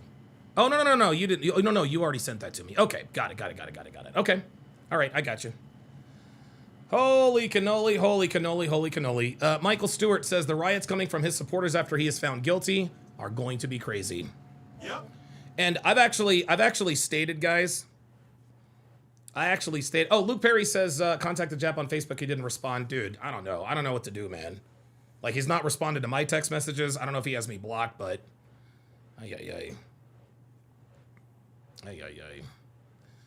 Sheila says, Don, when Austin dared to give Karmelo the response he craved, he found a target and his ego is bruised. Yeah, that's possible. That is definitely possible. Oh, Bad for Real with the $20 super chat. Oh, says that was me, Tracy. Oh, that was the other Tracy. Okay. I couldn't hear you, bro. I'll come back on. I agree with you. No. I don't want you on if you agree with me. I don't want you on if you agree. I want to talk to you if you disagree. I want to talk to you if you disagree. Uh-oh, things are getting squirrely on the ice. Yeah, man. This, guys, in the end, man, in the end, justice will be served, hopefully. But there are no winners. There are no winners in this case, man. There are no winners in this case. Even if Karmelo Anthony, even if he were to be acquitted, that's not a win, man. That's not a win, dude. Karmelo Anthony is going to be, dude. Honestly, he might. I don't know. Dude, he might even have a. He might even. I don't know. He might be in. Well, I'll put. You know what? Let's do a poll in the chat. Let me do a poll here. Start a poll. If Karmelo is acquitted, oops. Where is he safer? Actually, you know what? Where would Karmelo be safest? Acquitted and free or in prison? This is a genuine question. I want to know.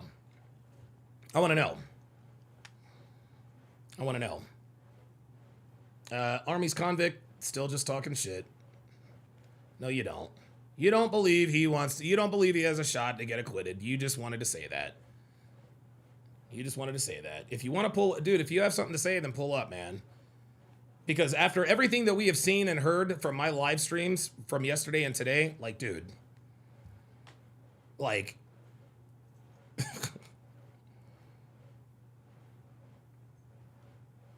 yeah. Oh, Devin's in the chat says, isn't it illegal to profit off of a crime? One would think so. Army Vet 343 with the $2 Rumble rant says, Donovan, did you see the chimp out by the drunk racist black girl on Fresh and Fit last night? Yes, I did. And I will absolutely be doing a video on that. Pneumatic Tube. Interesting handle. Says Donovan, blacks like Donovan are only the tiniest percentage of the black population. Wish there were more rational blacks out there, dude. I do too, man. I think. I mean, I just don't know why he would bring a knife to school, dude. I just don't understand. And now, dude, this kid, like, think about this, man. This dude is 19 years old. 19 years old, man, and his life is over. It's already over. Right? So like the human side of me feels empathy for him. Not sympathy, but empathy. I can't imagine, like, dude, the first time I ever got arrested, I was 19, was for street racing. I was scared shitless. I didn't want to fucking go to jail. I did not want to go to jail. No, sir. This kid stabbed and killed someone.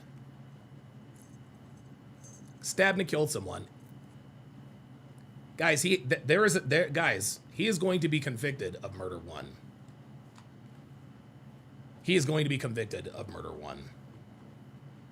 Like, this is, yo. And you want to know something? I was actually talking to Devin about this.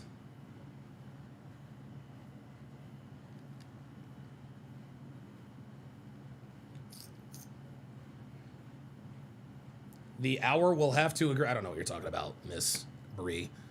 So Miss Bree thinks she's, see, Miss Bree, sweetie, we're not niggas in here, okay? We're black people. I don't know what the hour will have to agree on all four elements. The jury will have to agree on all four elements, okay? You're talking about elements of a crime. Like, we know what the elements of a crime are. Yes. We know what the elements of a crime are. Oh God. Oh Jesus. Willis. All right, Willis. If you disagree about Karmelo, hold on. Let me bring up the pull-up thing. Jesus Christ.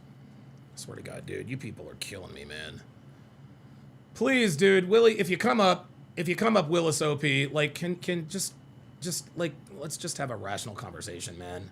Like, let's not argue in let's not argue in bad faith. Let's just let's have a conversation.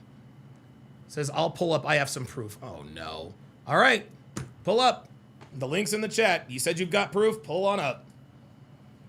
Yeah, here we go.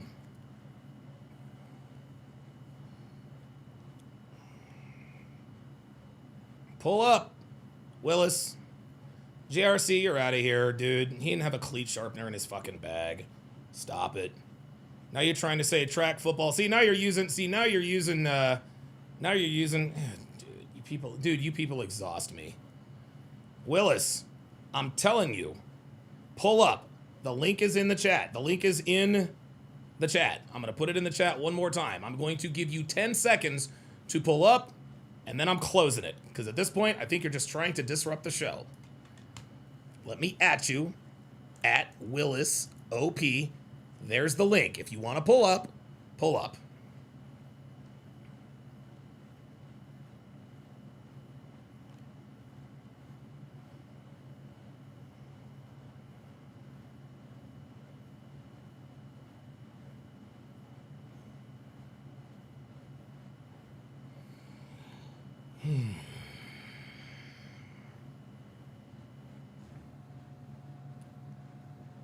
Oh, now you've stopped chatting? Now all of a sudden, I can't pull up, I disagree, blah, blah, blah, blah, blah. One Melo was jumped by a mob. He says there's one reporter that said Melo was jumped by a mob. No. Oh, you're talking about this? Oh, no. I know what you're talking about, Willis. Did that actually just happen? I said, I know what you're talking about, Willis. He's talking about this dumb nigga. He's talking about this dude, a reporter. This guy was not a reporter. Here's what Willis is talking about. This is who he's talking about. This is proof. This is proof. We're supposed to believe this lying ass nigga. Listen to this. This is who Willis is talking about. Was it clear enough or was it fuzzy or what? No, it was clear. It was clear enough where you can see the actual lying ass raindrops nigga come by the camera. Okay. That's how clear it is. You actually see them walking up. You see that Karmelo is already up under there. He's under there minding his business. Dodging the rain or? Yeah. All lies. Listen, and listen, you hear the nigga actually talking about him. So it wasn't grainy. He's like, oh yeah, it was clear. It was clear. Come on, man. Right. I'm familiar with him. And you know, it's interesting because now that we've heard all of the eyewitness accounts, this is gonna be funny. So that day we were under a tornado watch. Right. And we were under thunderstorm warning, and we know we had already had some. Yeah, a tornado watch, because being under a tent will certainly protect you from a tornado, right? Light rained in, and it started raining again. Then it was over with for the day. Okay. So that's kind of what happened on that day. But they were at a rain delay already, and so during that time when that happened, the twins, their two buddies, and a few other kids, because there was a few kids involved with them. They were all coming from the direction of the middle school, coming walking back up. Right. On the video, you can see those four that actually was involved, and maybe about 3 or 4 others that was with them, skipping up, trying to catch up behind. One veered off probably. This is funny, trying to catch up from behind. This is in a tent. He's talking about, well, they chased him and he turned around. You don't chase someone under a tent, dude. You chase someone out of a tent. This forward his way to go to the coach and kind of distract him a little bit. And then the other 4 came walking together. One went in front of them, went past. Right. The other 4 went and they surrounded Karmelo. You know, if you're Karmelo. And they showed that on that video. It's on the video. Okay, come on. You can see him walk I'm gonna up. say little And stuff. I'll put it this way. Okay. They actually tell you when you're watching the video, pay attention to this corner right here, because if you look anywhere else, you might miss it. Listen to this dude, literally lying. 4 right there coming up. Right. That's exactly what they say. Okay. And so you have no way to be confused that it's those 4. Okay. So they come up, they surround them, and this immediate moment of not even a few seconds of pause, then that's when they Mario Gray said they jumped him. No, they didn't, dude. No, they didn't. jump. Marjorie Smith says the 16 witnesses proved the story wrong.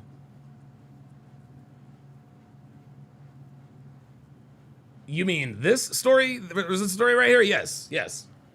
And so they actually did jump him. Yeah, it wasn't just no touch. It wasn't just all that moment. Yeah, it was a push. It was all kind of things. But Austin pushed, Hunter hit, and then everybody swung. But at the same time, So it's more than the twins that got some licks on. So it showed that in the video. Yes, in the video. So again, unbelievable. you have Hunter and Austin standing in the middle. Okay. Yo, this Yo, I have never seen anybody lie like this. This is And crazy. you have the light bright boy here, and you have the darker boy here. Okay. I think that's what I remember. So I have to go back and think about it. But that's where they were. One was going up Yeah, Michael Stevens says, oh, they jumped him and he had no injuries? Okay, yeah, exactly. and down while they were talking, and kind of pushing or whatever he was doing. Austin and Hunter was in front. So where they're talking about grabbing bags, Hunter actually said that I grabbed his bag. Right. And then later on, he said that Austin threw the bag. Okay. Jeff also said the same thing. And so that's them both antagonizing. And we Right. know under Texas law, I just have the fear that you're about to do something to me and you can get up out of here. Yeah, so you ain't have to touch me. But at that point, he still stood there and stopped there. And whatever they say alleged was Oh said, my God. You don't know that until they get... This nigga was in the courtroom and he saw the video. He's literally making all of this up. Literally making all of this up. Because every single one of the eyewitness accounts don't mention anything about this. This is crazy. To adhere. But once they did that, they started hitting him. Karmelo actually was able to back out and try to get away. So he was actually trying to get away the first time. Austin grabbed him, and you can see his hoodie coming out like this, and they brought him back in. Yeah, Hattori Hensei says, not even Karmelo said he ever got jumped. Right. He said he put his hands on me. Dude, yeah, this is crazy. Okay. And when they brought him back in, that's when you can see Austin put him in a headlock. Yeah, Marjorie Smith says, Karmelo said he, not they. Right. He said he put his hands on me. Not they put their hands on me.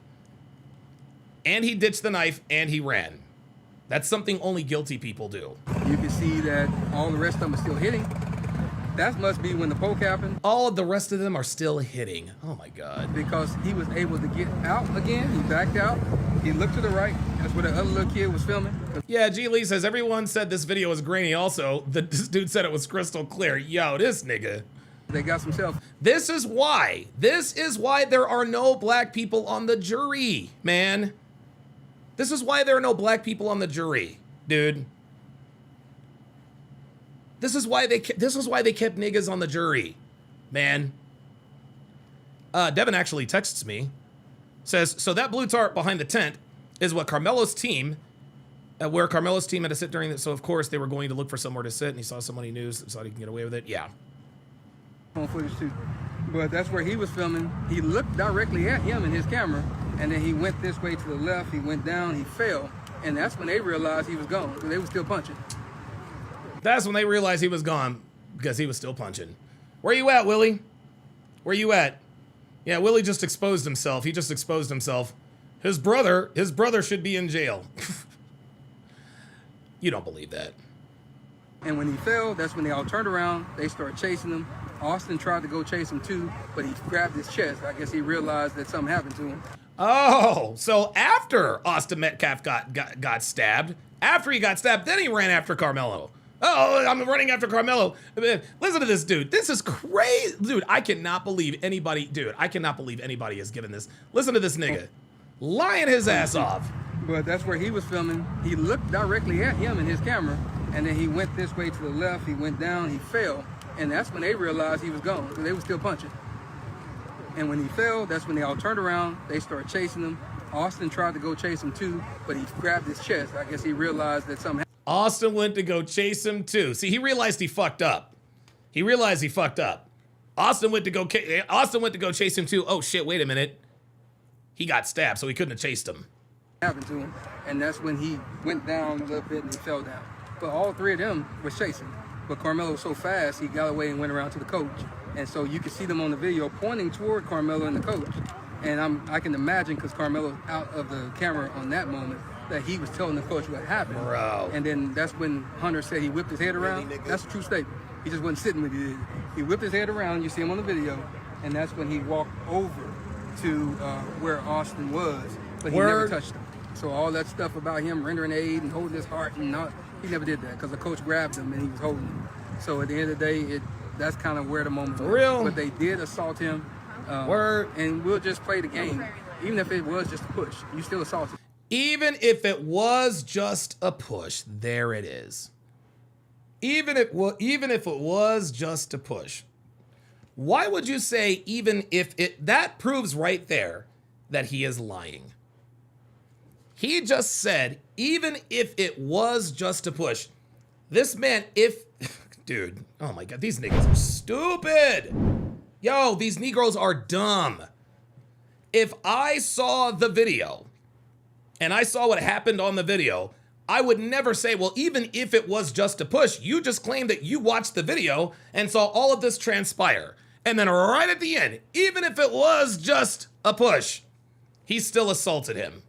My guy, you already told on yourself, bro. You already told on yourself. Well, even if it was just a push, these niggas think we're dumb.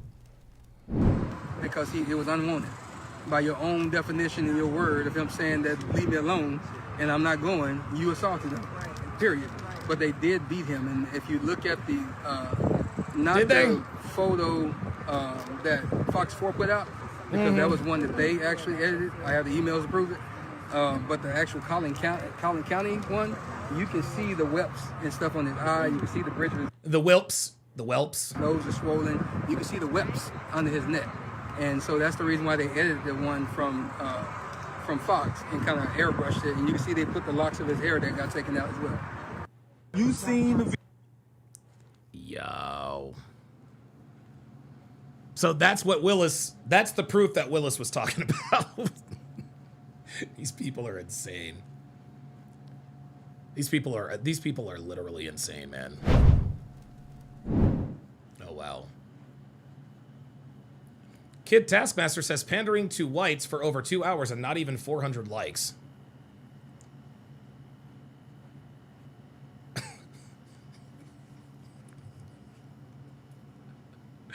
This is when you know.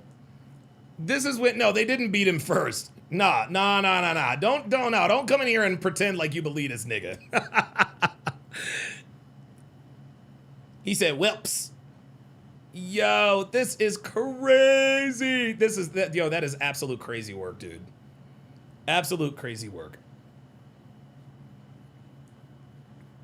What's Taskmaster doing? Pandering to it, so not even 400 likes. See, that's the thing, Kid Taskmaster. That nigga's cooked. He's going to prison. So you want to come in here and make fun of my engagement? Cool. That's fine. Cool. That nigga's still guilty and he's still going to prison. No matter how many likes or dislikes I have. Dumb niggas, man. Ay. That was dumb as shit. Okay, so I can't wait for the video to go public. Willie D live. All right, well, you can go over there and pander just like Willie D does. Yeah, Willie D's a nigga too. You knew Willie D was going to defend this nonsense. Jesus Christ.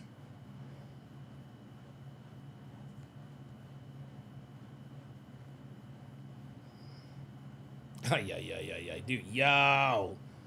I cannot believe this dude actually thinks that we believe this. Oh my God. And this Willis guy actually thought it was proof. Holy moly. Oh my God. This nigga is straight capping. Straight cap. Yadier says that was a pretty corny joke. I don't know what you're talking about. Ornery Bronco says all of that happened, but this one man is the only one saying it. Yeah, right. All of the witness accounts literally. Dude, this is how desperate they are. They're like, you know what? This kid's gonna get convicted. Let's pretend. Let's have somebody get into the courtroom and then come out and tell us what they saw in the video, bro. Bruh.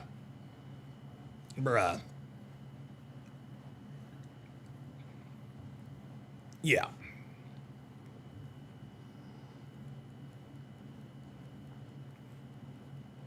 Phoenix Light Game says you can't reason with animals. Carmelo's gonna end up giving up that booty. Mm-hmm. Wait, what? A man's butt. Somebody gonna roll up on Karmelo talking about. Now I like you, and I want you. And we can do it the easy way out the hard way. Mm-hmm. So the choice is yours. That's right. The choice is yours. The choice is yours. B-Rad for real says, you're legit and I just found you. People don't like the truth and it shows. Yes. Not only do they not like the truth, they don't care about the truth. They don't care that Karmelo Anthony's guilty. They do not care. They don't care about any of the evidence. They don't care about, it's always an excuse. Always an excuse. His teammates are they're lying for Austin. His teammates this, his teammates that. Guys, I've got some good news, man. I am up to 171,872 subscribers.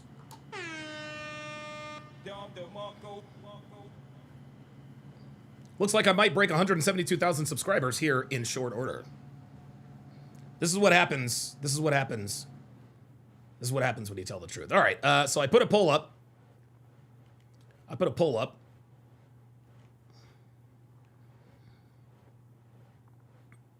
Robert Anderson says, as I said yesterday, for Karmelo, he's going to learn face down, ass up. Yes, he is. Yes, he is. So I asked, where would Karmelo be the safest? 73% of you said in prison.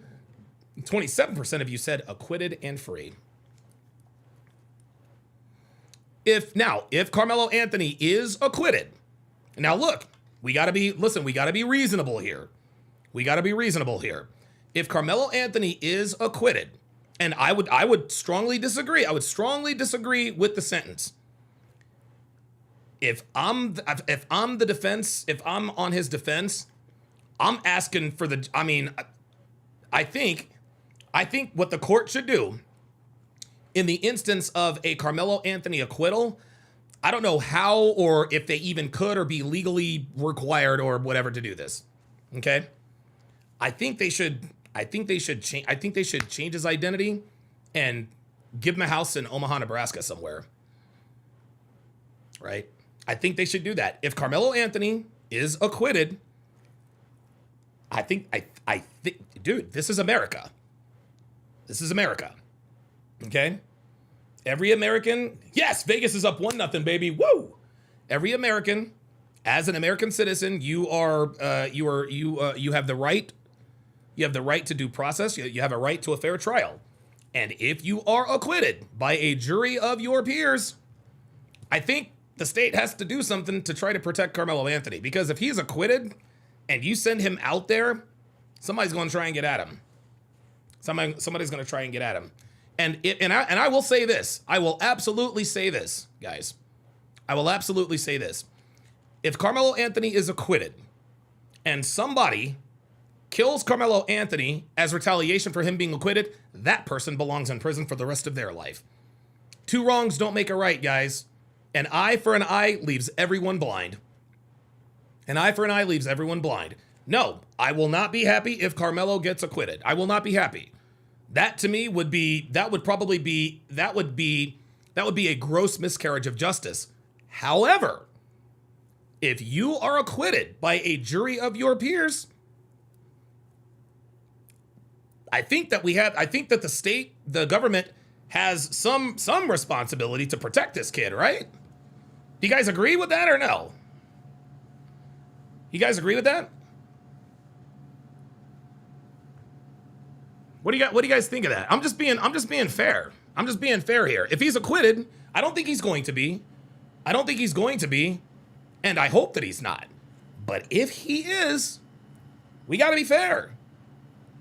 If he went through due process and he is found not guilty,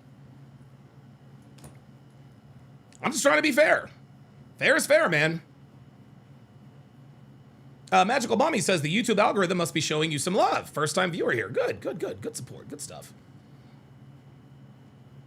Fair is fair. Listen, I'm not going to like that he got acquitted. I'm not going to like any of that stuff, but there's no reason for listen, man, like if somebody kills this kid out of retaliation, they took the goal off the board. Oh, that is fucking bullshit. Dude, that's the biggest fucking crock of shit I've ever seen.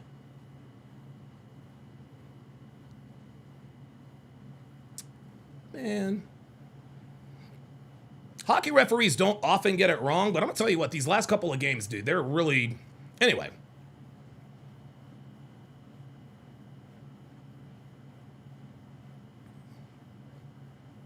Okay, we have some people that disagree. Okay, all right. Okay, all right, that's fair. And I'm gonna tell you what, his family raised $600,000. Oh, this was something else I was going to say. This is something else I was gonna say. Totally forgot. I fucking can't believe they took that fucking goal off the board. Now Carolina's gonna score a watch. Man, here is what I would have done. Here is what I would have done. James Hancock with the $5 super chat says, I don't want him acquitted, but he will not be safe in prison. No, he will not. No, he will not. I don't think he's getting off. I don't think he's getting off. I think he's done. But if in the event that he does get off. So here is what the family should have done. They raised over $600,000. $600,000, right? For self-defense. You know who they should have hired? Do you know who they should have hired? Couldn't have hired Johnny Cochran, because Johnny Cochran is 6 feet under. They should have hired Jose Baez, guys. They should have hired Jose Baez. Now, who is Jose Baez, you ask? That is the attorney that got Casey Anthony off. Casey Anthony was 237,000% guilty. She was guilty as hell. Everyone knew she was guilty. Jose Baez got her off. Jose Baez got her off. If the Anthony family were smart, they would have taken a portion. If I'm the Anthony family and I'm raising $600,000, I'm looking for any big time attorney. Any big time attorney who has a record of beating impossible odds. Jose Baez is that dude. He got Casey Anthony off, and she was guilty as hell. And he got her off. He got her off.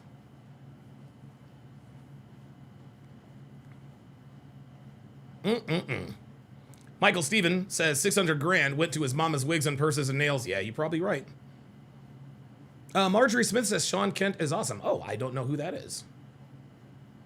The dude says the prosecutor asked him to demonstrate a stabbing motion, then pressed him on who he believed he was right. Says, I think Karmelo was in the wrong, the teen said. Yeah, dude. Dude, he's done. He's done. He's done. Sleet Tack Nation says, if he is acquitted, I pretty much guarantee white people won't be rioting or burning down Tractor Supply and Boot Barn. Only blacks are allowed to riot and burn down entire cities. Yep. There you go.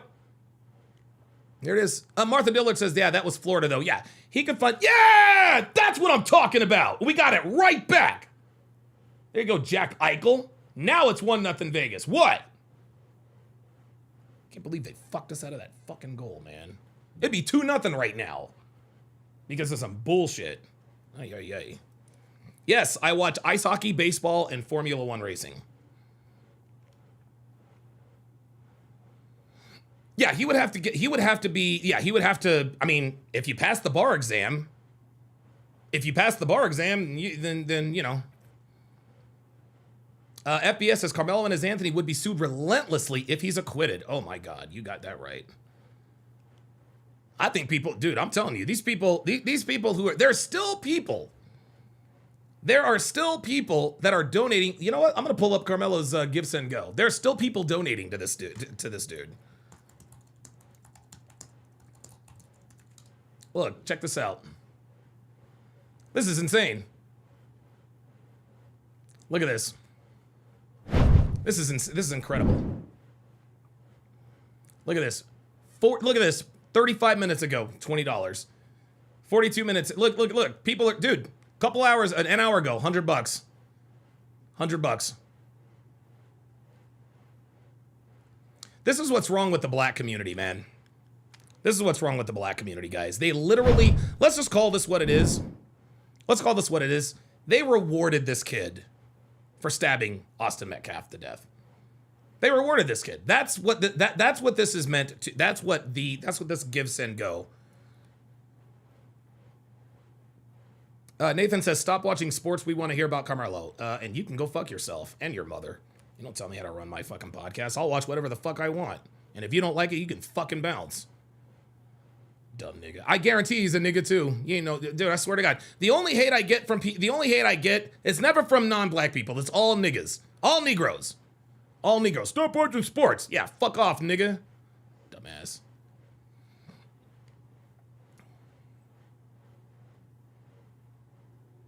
H. Fisher says, I think Karmelo should receive some time. He made a terrible decision, not a lifetime. I disagree. At this point, I disagree. At this point, I disagree. I disagree. I think Karmelo needs to go away for life. In the beginning, guys, in the beginning of this whole thing, before all of these facts came out, I said, okay, if he's guilty, 17 to 20 years is good enough for me, right? And actually, it was King Life who put that, that's actually King Life who put that bug in my ear. He says, you know what? Listen, man, if it went down that way, hey, 17 years, I'm good. Now, he needs to go away forever. He needs to go away forever. He made a terrible decision. And he said not a lifetime. Yes, but Austin Metcalf is never coming back. Austin Metcalf is never coming back. Trip577 says, do you ever get tired? Yes, I do. I do get tired. But I love doing this. I love doing this, and this is why I can stream for hours at a time. 3 hours and 10 minutes. Dude, we streamed for 5 hours yesterday, 7 hours the day before. The reason I don't get tired when I do this, man, is because I love doing this. I love doing what I do, man. I really do.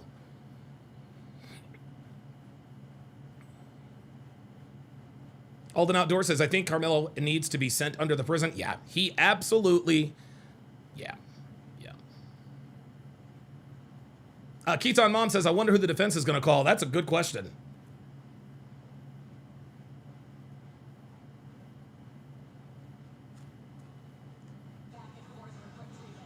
Did they really? Okay. Did they take away another goal? Are you serious? This is incredible. Still nothing. Crazy. Legends Ed says, a simple, a life for a life. Yeah, like, before, dude, I was like, hey, 17 to 20 is good with me. Nah, he needs to go away forever. He needs to go away forever. Like, dude, this nigga's laughing at court. He's laughing in court. What are you laughing about? You were on trial for murder. Nah. Nope, he needs to go. Dude, this nigga needs to go away for the rest of his natural born life. He needs to go away. I don't give a fuck. Listen, he was a kid, he was a child. I don't give a fuck. Fuck that. He was a child that made a grown-ass man decision. He was a child. Okay, he was a child. But I'll tell you something. I'll tell you something. Karmelo Anthony became a man the instant he plunged that knife into the chest of Austin Metcalf. That is when he became a man. And this is why they are trying him as an adult, and they should treat him like one, because he made an adult decision. Yeah, he was laughing in court. He was seen laughing in court like at a recess. Insane. I don't know. Nobody knows why he was laughing. Hold on, let me pull it up. I don't know why he was laughing. Hold on, let me pull this up, because yeah,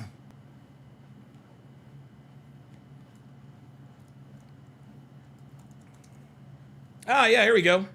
Here we go, right here. Here it is right here. Check it out. Karmelo Anthony seen laughing with legal team as court adjourns for the day. Karmelo Anthony was seen laughing with his legal team, it says, as trial proceedings ended for the day. The teenager, who remained largely stoic throughout the trial so far, chuckled alongside his lawyers and tossed a water bottle around as people started to leave the room. Why are you laughing? Like, this makes no sense. Dude.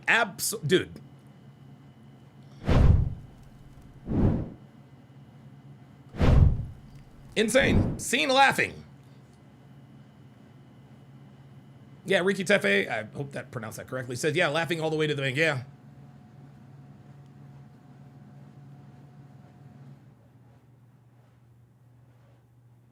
Yeah, Janik L'Italian says it hasn't hit him yet. Yeah, it maybe he just doesn't realize it. It's gonna hit him. Look, I'm gonna tell you what.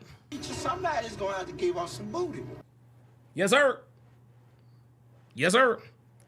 Yep. Laughing as court adjourned. He tried to flee the scene. He had to be pointed out. He had to be pointed out. And as Trip 577 says, yeah, right after the jury was shown graphic autopsy photos. Wow. Yeah, laughing in court.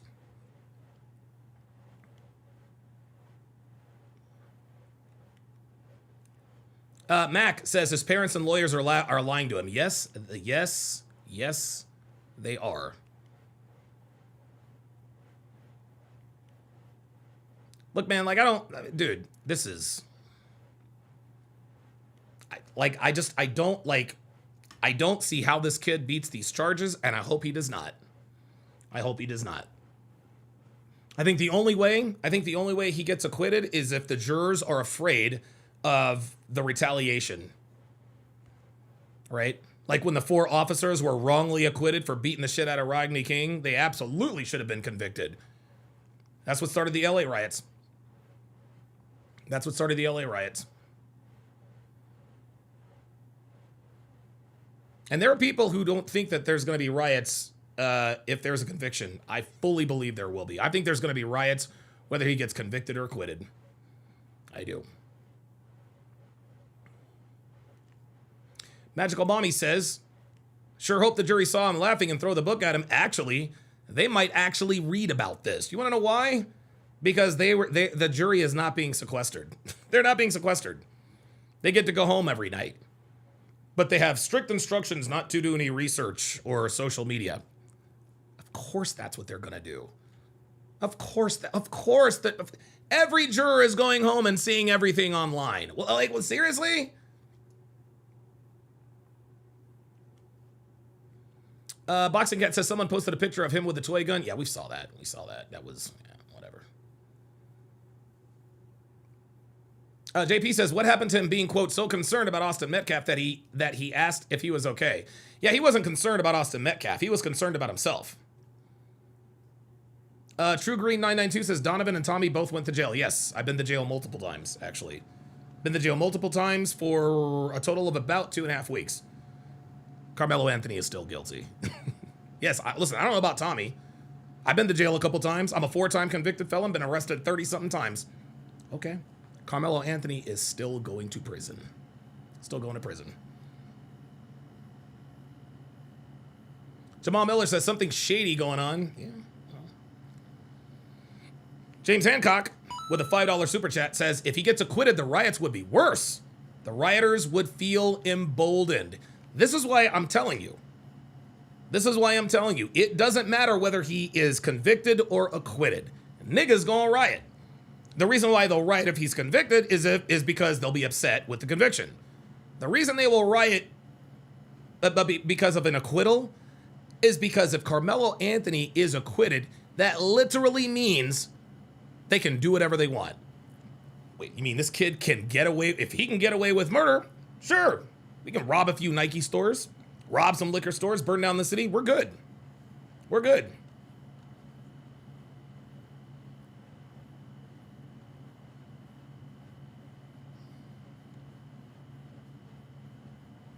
Incredible. Boxing Cat says, I don't see how he's getting off. I don't see how, the only way he gets off is if the jury is afraid of riots in Frisco. That's the only way he's getting off. It's the only way he's getting off. It's not going to happen after that.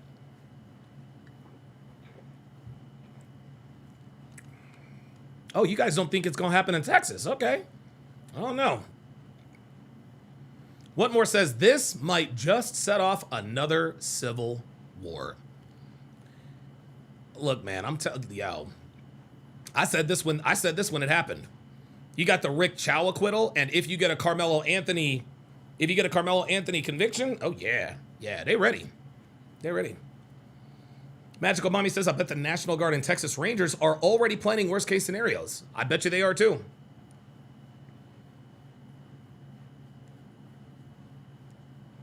Sheila says, why would they be afraid they're going to riot either way? I think they are. H. Fisher says, are you drinking Jarritos? Yes, I am. And it's watermelon flavor. See? Watermelon flavor. I can't get my black card. Let's end this podcast with a little bit of fun. Speaking of black card, because I know a lot of niggas in the chat. I'm gonna pick a little fun at y'all.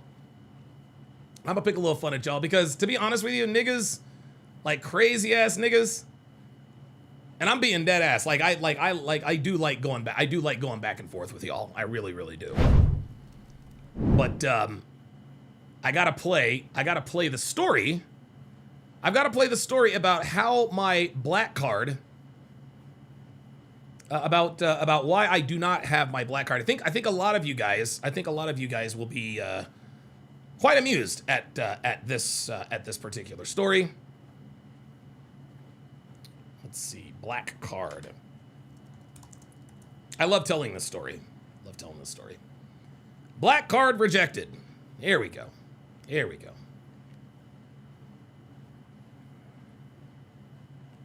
And got rejected. And a lot of people say, well, all right, guys. So listen,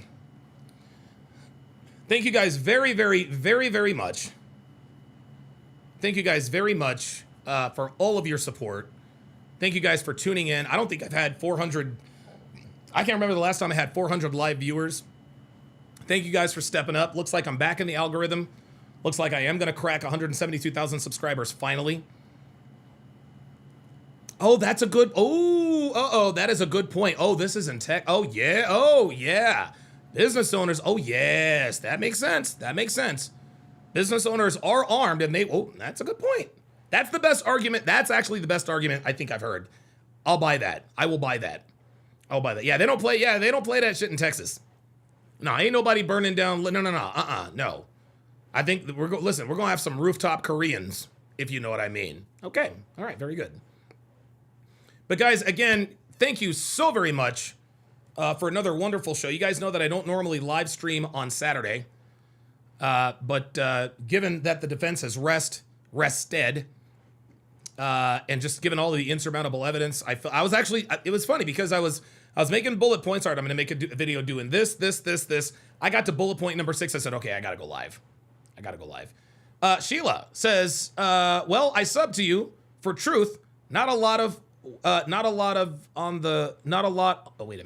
subbed to you for truth. Not a lot of that on the Y of Tube. Yeah, I know. Black Russian Lam says, DS, you got 3 felonies. How dare they deny your black card? That's 4 felonies, my friend. 4-time convicted felon. Right here. Thankfully, I got them expunged. Right? I got them expunged, so they're no longer on my record, but that doesn't mean that I'm not still a 4-time convicted felon. You know. I'm not proud of it, but I'm not ashamed of it either. This is why I know Abba and Preach watch my show, because Abba's like, I'm not proud of it, but I'm not ashamed of it either, bro. I'm the only one that has ever said that. So thank you guys very much for making my Saturday much more enjoyable. And so without further ado, this is the story.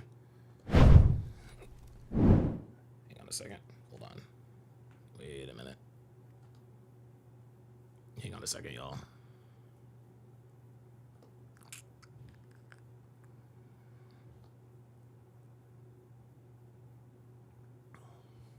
Actually, hold up. I think I have a full screen thing on here. Full screen. You guys are going to love this. This is great. Where's my full screen thingy? Full screen. Oh, there it is. Oh, wait, that's the other one. Hold on, guys. Hang on a second.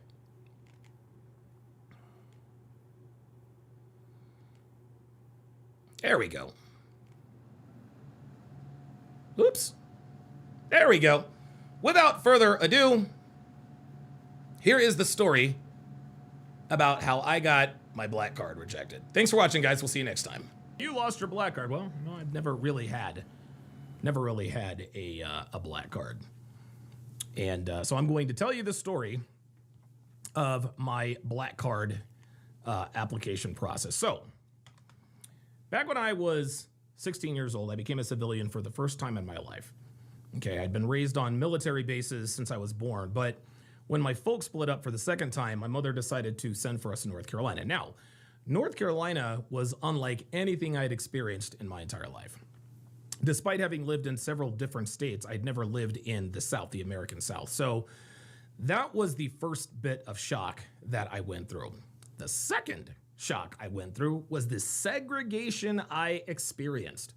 Now, as a then junior in high school, the only diverse table at lunch was the band table. And so as a drummer, I sat with the symphonic and marching band during lunch. There were black kids, white kids, Hispanic kids. We even had a couple of Asian kids, which I was familiar with having around, because I attended elementary school, middle school, and some of high school in Hawaii. But the most shocking and unexpected phenomenon I experienced was the way the other black kids treated me. Outside of my bandmates, my classmates used to tease me all the time, right? They made fun of the way I talked. They made fun of the way I dressed. They even made fun of the fact that I was, get this, intelligent. Yes, you heard that correctly. Black kids used to make fun of the fact that I was a great student who got straight A's all the time. And guys, I was called every name in the book: Uncle Tom, Sellout, Coon, Oreo, a few more I probably can't remember. But the funny thing was, I didn't understand what these insults meant at the time and why they were calling me these things. I mean, I liked Oreo cookies as much as anybody, but I was fairly certain that I didn't taste like one. So I was confused as to why I was being called something that had so much versatility in the dessert world. I was also called a sellout by this kid named Greg. So I asked him, I said, who am I selling out? He says, your own people, right? I said, who are my people? He shook his head and turned around back of the seat. Faced the front of the class. Now, my first W-2 paying job was Taco Bell. Now, as you can imagine, my coworkers, who were all black, they used to call me the same things. I just didn't understand why most black people just didn't jive with me. So I asked my friend Aaron, another black kid, who was a really, really good friend of mine. I think he played the saxophone. I think he played the saxophone in band. I think he was also our drum major one year. Very, very cool guy. So I asked him, I was like, how can I get these other black kids outside of the band to like me? Well, he responded, well, don't you have your black card? I said, what's that? He said, well, it's the membership that black people get when they prove that they're black, right? He said, you're eligible to apply when you're 16. I said, well, I never got one. He said, that's probably because you're a military kid, right? He said, I don't think you're eligible to apply for a black card if you currently live on a military base or if you live overseas. I said to him, well, I don't live on base anymore, so I'm eligible to apply, right? Yeah. He said, absolutely. And you're 17, which also means that you meet the age requirement. Okay, cool. So how do I apply for my black card? He said, just go down to the DMV. I said, the Department of Motor Vehicles issues black cards? He said, no. He kind of chuckled. He said, no. The DMV you need is the Department of Melanated Verification. Ah, okay. So all I have to do is prove that I'm black to get my black card? He said, I think so. If all you have to do is prove you're black, you're a shoo-in because, well, you are black. All right, I said confidently. I said, I'll drive out there after school. So I looked up the address to the other DMV, and to my great surprise and temporary yet naive delight, the address was 116 Martin Luther King Boulevard. Awesome, I thought to myself. MLK is the greatest champion for the civil rights of black people in America. I will get my black card for sure now. So I happily drove my beat-up old 1984, 1985 Oldsmobile Cutlass Sierra to the Department of Melanated Verification. Now, when I turned onto MLK Boulevard, I was a little taken aback at the area that it was in. There were dilapidated homes everywhere. There were black people hanging out in groups on the street, smoking what looked like long, skinny brown cigars. I had no idea that at the time that young black people were starting to become cigar connoisseurs. There were also bars on the windows of all the businesses. I mean, I was really, really surprised. Now, the other weird thing about that area was how all of the black dudes were dressed, right? Almost all of them wore white wife beaters and do-rags, which was a little off-putting, but not out of the ordinary, just based on what I had experienced in North Carolina at that point. But what was really confusing was that most of these dudes appeared to have trouble finding a pair of pants that fit them properly. For whatever reason, a lot of these guys just weren't able to pull up their pants all the way. I wasn't sure if it was the fit. I didn't know if it was the wrong size. Maybe it was the style, the cut. I just didn't understand why these people were dressed like this. Nonetheless, I parked my car and I walked into the DMV to apply for my black card. I was excited. I thought to myself, I said, black people will finally start to like me. No more getting called names, no more getting the side eye, no more getting made fun of. So I walked in, grabbed the number, took my seat, and waited to be called up.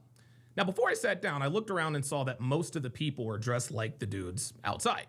Wife beaters, do-rags, saggy pants, all that stuff.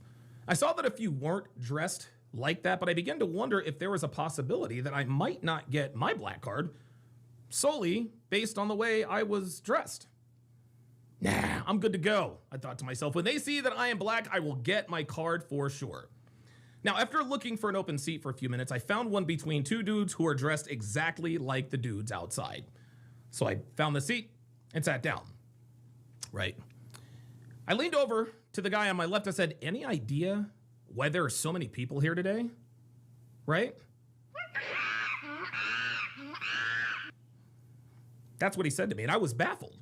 I didn't understand a word he said to me, but remember, hearing this, I remember hearing this foreign language before. I'd heard a little bit of it at school. I heard a little bit of it at work, and now I was hearing it at the Department of Melanated Verification. Now, at this point, I was really starting to get a little bit worried. I mean, how was I going to get my black card if I couldn't understand or speak this confusing language? So I turned to the dude on my left and said, hey, man, any idea why there are so many people here today? Both DMVs are always crowded, he said articulately. He said, my name is Rick, by the way. We shook hands. I said, I'm Alex. Good to meet you. He said, same here. It's good to see that there are still well-spoken brothers around in this area. So I thought to myself, I said, wow, this dude speaks almost as well as I do. I was actually starting to become a little more hopeful that I would, in fact, be issued my black card. Now, Rick appeared to be a little older than most of us, at least there. So I was a little bit confused. I mean, most of us there were, what between the ages of 17, maybe 20, 21. But this guy looked like he was already in his 30s. So I sort of gingerly asked him, I said, well, were you a military kid? Why do you ask? He asked, he said inquisitively. I said, no offense, but you look a lot older than the rest of us. He said, nope, no offense taken. He kind of laughed. I said, okay, so why have you waited so long to apply? Rick said to me, he said, well, I've applied almost every year since my 17th birthday. If they don't issue me my black card today, I'm never coming back here again. Now, this explained why he was dressed the way he was dressed. Maybe he was dressed like me the first few times he had gone in to apply for his black card, and maybe they rejected him. So maybe he's all right, if I dress like everybody else, maybe then I can get my black card. So then the curiosity got the better of me. I said, well, why haven't you been given a black card yet? Rick said, because apparently I'm not black enough. He actually used air quotes when saying this. I said, but you are clearly black. I said, surveying his clearly melanated skin. I said, isn't that enough? He laughed out loud. He said, not even close. I said, what do you mean? Before he could answer, the dude on my left decided to chime in. And here's what he said. Now, he looked visibly agitated, but because I couldn't understand him, I just kind of shrugged my shoulders and turned to Rick and slowly shook my head as if to say, can you help me out here? Now, at this point, I wasn't sure that Rick could help me because I could understand him and he could understand me. So I was a little worried that he might not be able to understand the other guy either. Hang on, he said, I'll take care of this. Right. He then leaned forward and looked at the dude on my left and said, holy shit, I thought to myself, this dude is bilingual. He speaks that dude's language. The dude on the left fired back. Rick fired back after that. Now, after a while, the dude on my left stood up and pointed his finger at Rick. He sounded angrier this time. I didn't know what they were arguing about, but I may have made out the word coon. Now, I could have been wrong because, again, I didn't speak the language, but that's what I thought I heard. Then Rick stood up and got in the other guy's face. They looked dangerously close to fighting, but no one there seemed to really care or notice. Things continued to escalate from there until one of the security guards came and broke it up. He said, you two need to settle down or you will be asked to leave. Now, Rick sat back down, but the other guy looked genuinely confused. So the security guard addressed him directly. That seemed to do the trick because he slowly sat down, never taking his eyes off of Rick. I leaned over to Rick. I said, what was that about? He said, typical nigga shit. The other dude must have understood what Rick was saying because he stood up again, but the security guard was on top of it this time, telling the dude once again, My guess is that the security guard probably gave him another warning to sit down lest he be escorted off the premises. Then Rick turned to me, he said, I hate to break it to you, young fella, but if you think that being black is all it takes to get your black card, you're in for a rude awakening. Now, that came over the intercom. Rick looked down at his ticket and said, yep, that's me. He looked at me, he said, good luck, man. He said, you're gonna need it. Rick got up and went to window number 4. Now, at this point, I'm definitely panicked. How was I supposed to know when they called my number when I don't understand this mysterious language?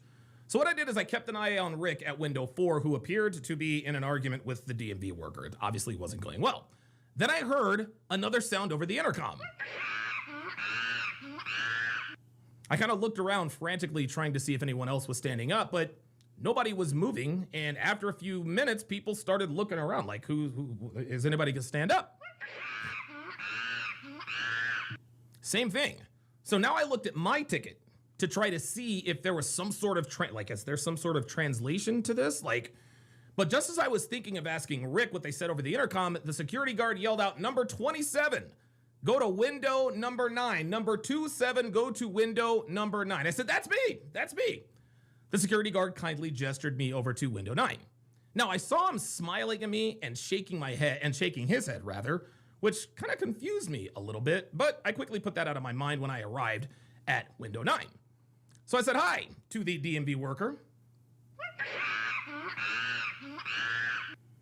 I assumed she said hi, but again, I didn't understand her. She said it again. Now I'm nervous. This woman is looking right at me and expecting an answer, and I couldn't give it to her. A third attempt at communication, I said to her, I'm sorry, ma'am, I don't know what you're asking me. The DMV lady then turned her head and yelled out. Then she stood up and walked away from the window. Now I'm thinking to myself, did I fail because I didn't understand the primary language of the black community? Just as I was thinking my black card application was going to be denied, another lady walked up and said, first and last name, please. I breathed a sigh of relief and quickly answered, Alex Hopkins. She said, okay, Mr. Hopkins, we're gonna ask you a few questions to determine whether you're gonna get your black card today. I said, well, as you can see, ma'am, I am clearly black. We don't know that, sir. I'm sorry, I said. She said, your black isn't determined by you, it's determined by us. Just like you can't drive and let you get a license from the Department of Motor Vehicle, you can't call yourself black and let you get black card from this DMV. Okay. She said, first question, are both your parents black? I said, yes, both of my parents are black. She said, then why are you light-skinned? I said, well, because recessive traits are sometimes shown in the... Never mind, she interrupted. Are your parents still together? I said, no. She said, oh, okay, that's what's up. And she marked a green check next to that question on the questionnaire. Who you voting for in next year's election? I said, well, definitely Bill Clinton. Okay, that's what's up. Another green check mark. I was beginning to think I had this in the bag. I had 3 green check marks thus far. Now, as a side note, I saw the dude who got into it with Rick earlier a few windows down, but he looked a lot less agitated. In fact, he looked, dare I say, happy. I couldn't understand a word he was saying, but he was clearly having as good an experience as I would. Hey, man, I guess we're both going to walk out of here with our black cards. Next question, what kind of music you listen to? I said, well, I love classic rock. I listen to a little alternative. Big fan of Green Day, Blues Traveler. The girl looked at me suspiciously, so I added, I also listen to rap. Dr. Dre, Ice Cube, NWA. She didn't look convinced, so she asked me, okay, what's your favorite Dr. Dre track? I said, G-Thing. I said, 1, 2, 3, into the 4. She said, okay, all right, I got you. Gave me another green check. I said, she said, where you from? I explained to her that I was born in Philadelphia, but I had lived in several different states because of my dad being in the military. She said, okay, what's the name of the last street address? I said, okay, my last street address was 2387D Mercury Street, Honolulu, Hawaii, 96818. She looked disappointed and marked a red X on the application. She said, any siblings? I said, well, yes, 2 brothers and 2 sisters. She said, all the same daddy? I said, well, of course. Another red X. She said, you got any kids? I said, huh? You got any kids? You got any sons, daughters? I said, no. Another red X. How many nieces and nephews you have? I said, huh? How many kids do your siblings have?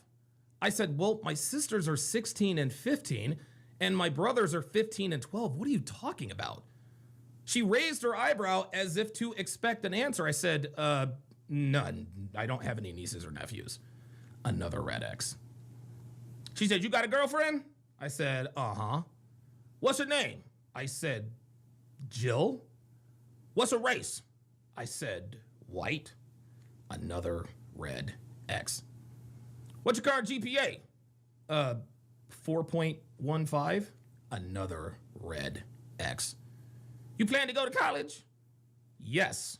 Another red X. What's your thoughts on Rodney King?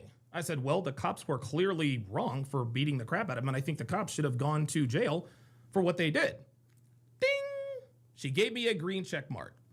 Then she asked me, if you don't succeed in life, whose fault is it gonna be? I said, well, it's gonna be my fault, right? Because we're in control of our actions, right? She gave me a red X. She said, last question. I know the answer you finna give, but I'm gonna ask you anyway. Do you think OJ did it?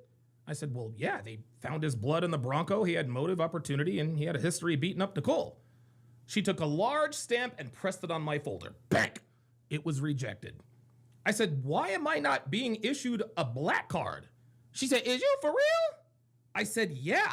Explain to me why, despite the fact that I'm black, I'm not getting my black card. She says, you may as well be white. I said, huh? She said, you talk like a white boy. You don't live in the hood. You and your siblings all had the same daddy. You like white girls. You actually think OJ did it, and you don't realize that the white man is keeping us down. I said, okay, but I'm black. She said, boy, bye. You as black as the middle of an Oreo cookie. I said, what are you talking about? Next, she said. Now, on my way out of the lobby, I saw the dude who got into it with Rick earlier getting his picture taken for what no doubt was for his black card. So when I got outside, I saw Rick smoking a cigarette and shaking his head in frustration.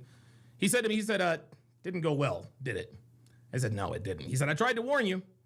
And so I said, well, what exactly does it take to get a black card?